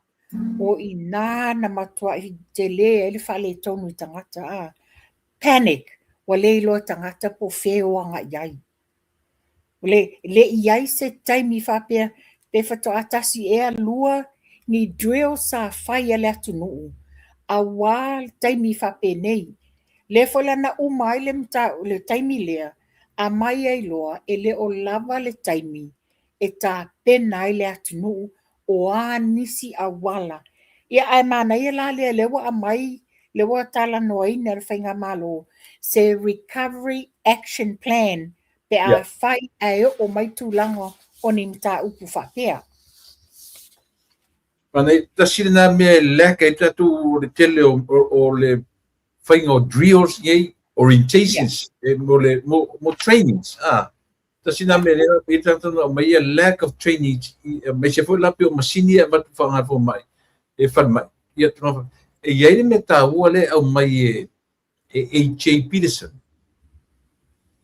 Ma tatono tasifo ile me tele e tauna tātara no tele o teimi. O lea, o lewe mai e iele mafu anga. This were deliberately damaged, iafi o le EPC, with intentions. Whaiman mautinoa. Whai male i tangtanga tu whaia. Moritam whai e afo, e discreditai ia le malo o tule. Ioe. Aole, at the end of the day, e tasiale upu e whaamatalaina o le fō malo. So e tasila lea upu e tauna tele i eile tā talanoa. Pe a fua foi la langa o le foi na no foto ina malot tele va ale nalu ave malanga ave tutuila. Le nafan. Foi me sa le tauna ave o le va ale malo ale ave malanga ale fast. Ngalo luila le tala natu la epa. Ngalo to ina le va ale no foma ave i mutfanua o pe ai i fia fo. Alu wa ala nga tatau matau feunga le alu le nafanua e ave le malanga ale whainga malo Ia. Ona o le pala au lia whaaloalo. O le mea e te taua. A se ngaluenga le malo le nā lue le waa le na apili i o isa le longa. Todos Le fu se milion. ngaluenga le malo. Mai mawal toros fu milion na le malo. E poto tele to ine tusi le lima. E tau whale anga lista ngata. Ai eu ese mo morpo muli lailo na mata. Ai te sila fia wera oi. E le tele ani tala i le baa lea. Au a tatau na tue whaitira sua. Langa le titi tupe. Taro i malesi mea. Ia te whalongo o toi tala whape e on track sa tana i linga wā. Ia whape wha mai e su e mara kapeten i avele wa ala tau le ura le kapeten. Ia mai o le whape na i ele uta whana sai tutonu o saulia. O ia o tala nā lena au mai. Wa ta tau ana toi whai iai se su e suenga i le mta upul nei. Ia. I le te taun tatu whatangar me le ngofo i lalo kapeta. Io e. Ia o umatua mta upu. Ia o le tūlanga foi leo le whamaninonga le whamasinonga o mafua anga wa whaalea o ngā ina ai le tau sanga whale adidi. Ina ia whaau le mana o e whaau i tua le tau sanga le mtatalo tano ina le vaso lentia. O le tūlanga e te fsilingi ai. Ai se a le tūlanga ua whaau fia i te tonu le se lau wafele nei.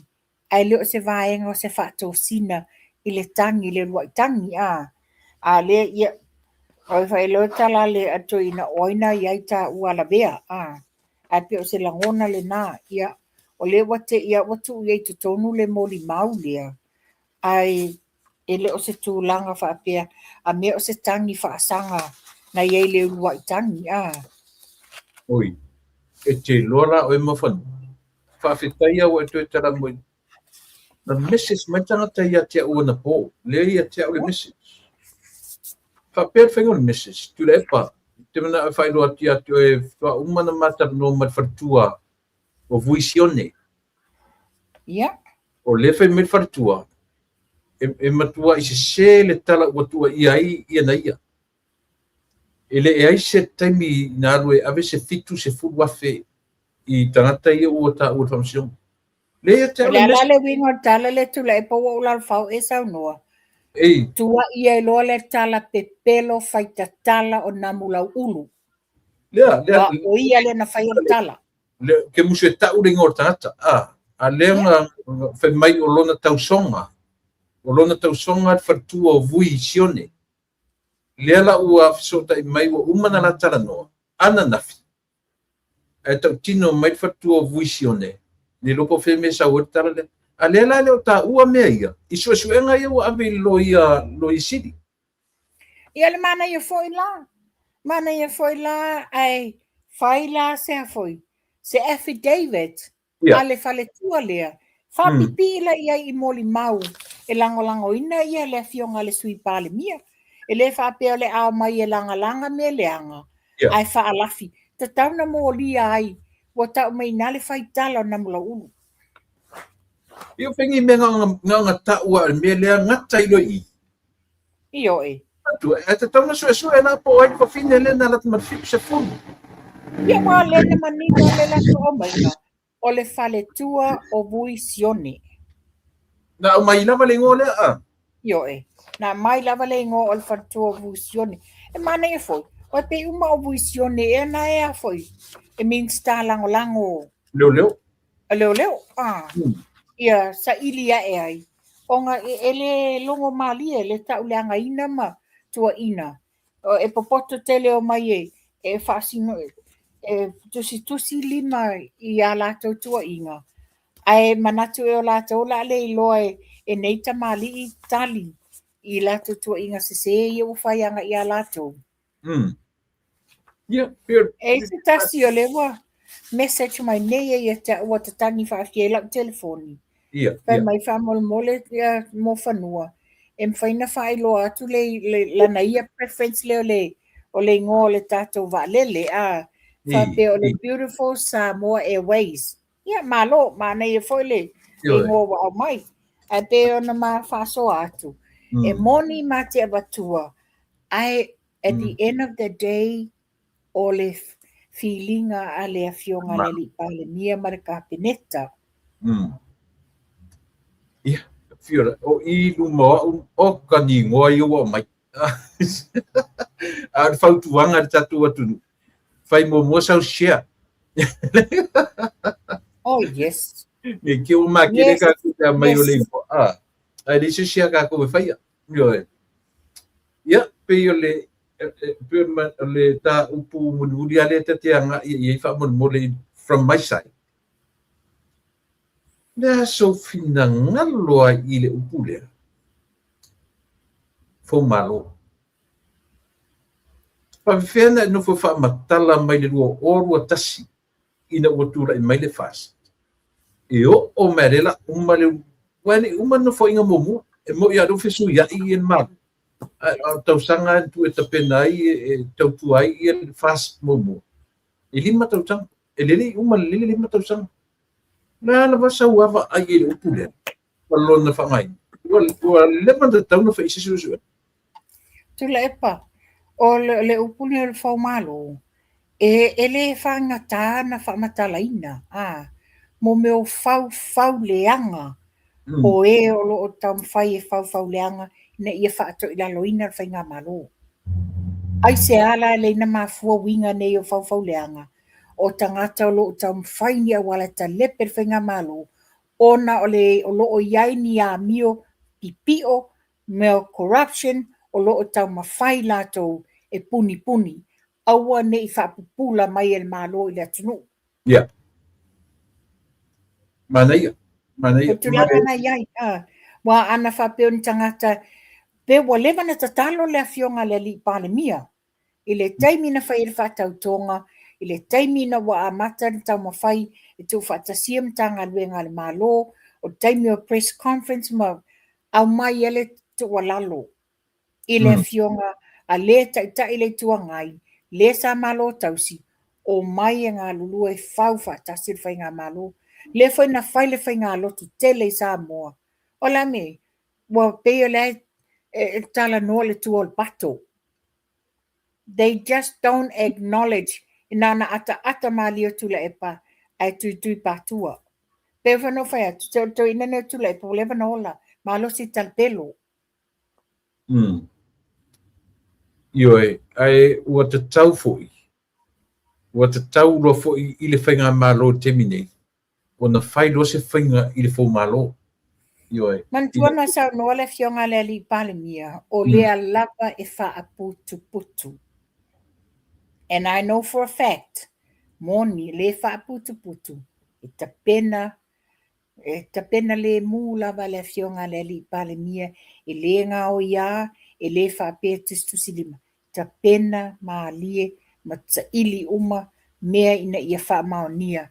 Ai le I whaia nisi la sanga. Ia, mana ia, te manatu rawa umatua ta upu sa tapena iai. Ia, e wangana o iai ia nisim ta upu o. Ia, o le tulanga na iai tula epa, o le nā wa umatu fo iau. Aia foi. Ia, o ta mailere ta vaenga muli. O le ta asia.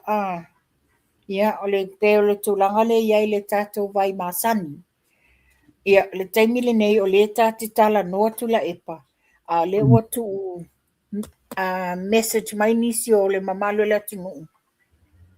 O lo la tau fia mawaina le asia ia. Ono sa ai mai. Se umal pokalame. Ia, ona whaai lo atula ia.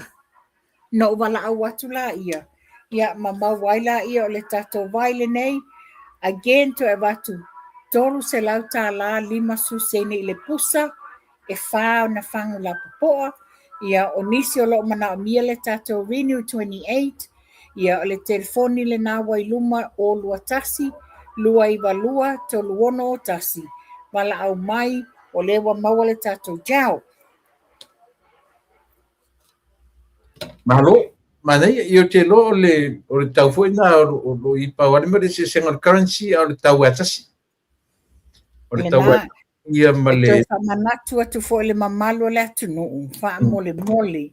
o le taimi pisi le nei i tātou couriers e le tilivaina o tātou o lau pusavai po o lau jau.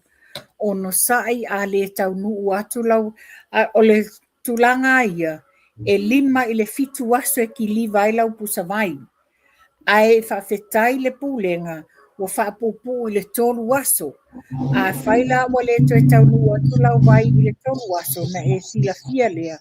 Ua whaisinga delay ona o le tele o whaamomoli o le vai taimi o le kirisimasi. Ia lava papale mai whaamomoli. Ia, na, mo tatu umai nai New Zealand, ia, wala wane i le tofa ia mawhanua tupa i le orua tasi, lua i valua tolu ono o tasi. Orua tasi, lua i valua tolu ono o tasi. E le na le asia, tele le mau products, ale asia o lo iai Charles o mo meo le palau iai, ia on whaamtatalatu le i e te manino ai. Pe afa pe e le lava temi ke whalongono mai lunga o temi o le mapo kalame. Se iau lia le vai aso fautu la epa.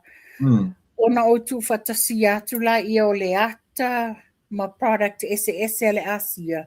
Fata taula lea mo le mamalu le atunu po ai o lo fia mawaina a. Pe mantofo e le tato Redox Mind, Redox Mood, o le Redox Energy mo ila to fia fa malo mawole malo si o le tino ia po le vave na mawole malo si vele e la vale oxygen e te savali ai fai se exercise me fa pena o la atu fatasi el vai aso fou ia na fai lo atu la lea mai lunga tatou po kalami. Malo, whaftai. Mo tatou umai nei a Amerika, mo na territory uma wala umai le 5 o no lua, tolu fitu o no lua. 5 o no lua, tolu fitu o no lua. Ia mana tu le ta se banga o isi sim ta pu e te ngalo ia ina le tu vai. Le aina le whaftai atu le uso ia Julie. Whawhetai le whaioso.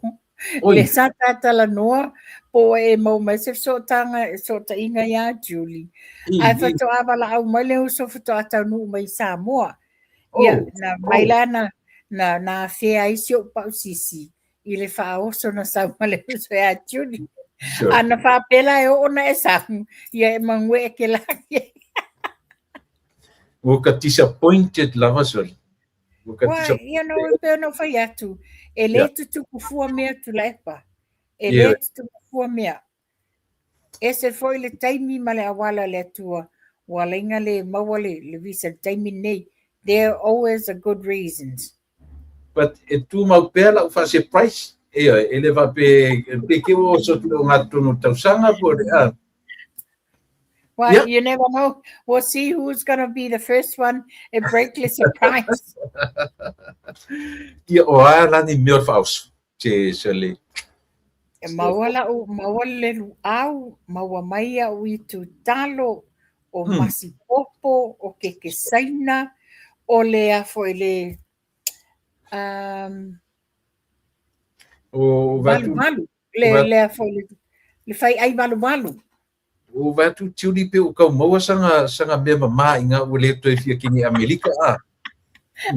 Mawale lea foi le valu a. Le fai ai valu. Ia malau i amale moana le au pakoa vai le tele fa o sona mau mai. E te no masalo lava o le sister tiuri ia tune. Right. Ia, vai tu foi features ma me pena. But anyway, yeah. Ale fe ministri. E matua ia June. E fa pe fo le fale tu o le fai fe au ia June. O lona o siona li o le anko tamaita i o Miro Lui. Ia o le uso la ititi o Vito me sake lui. Vito. Yeah. Vito le mali. Vito lui. Oh, okay. Ia, manatu o le ua tanga i mai le si uirta por kalame e le o tati tala no pea.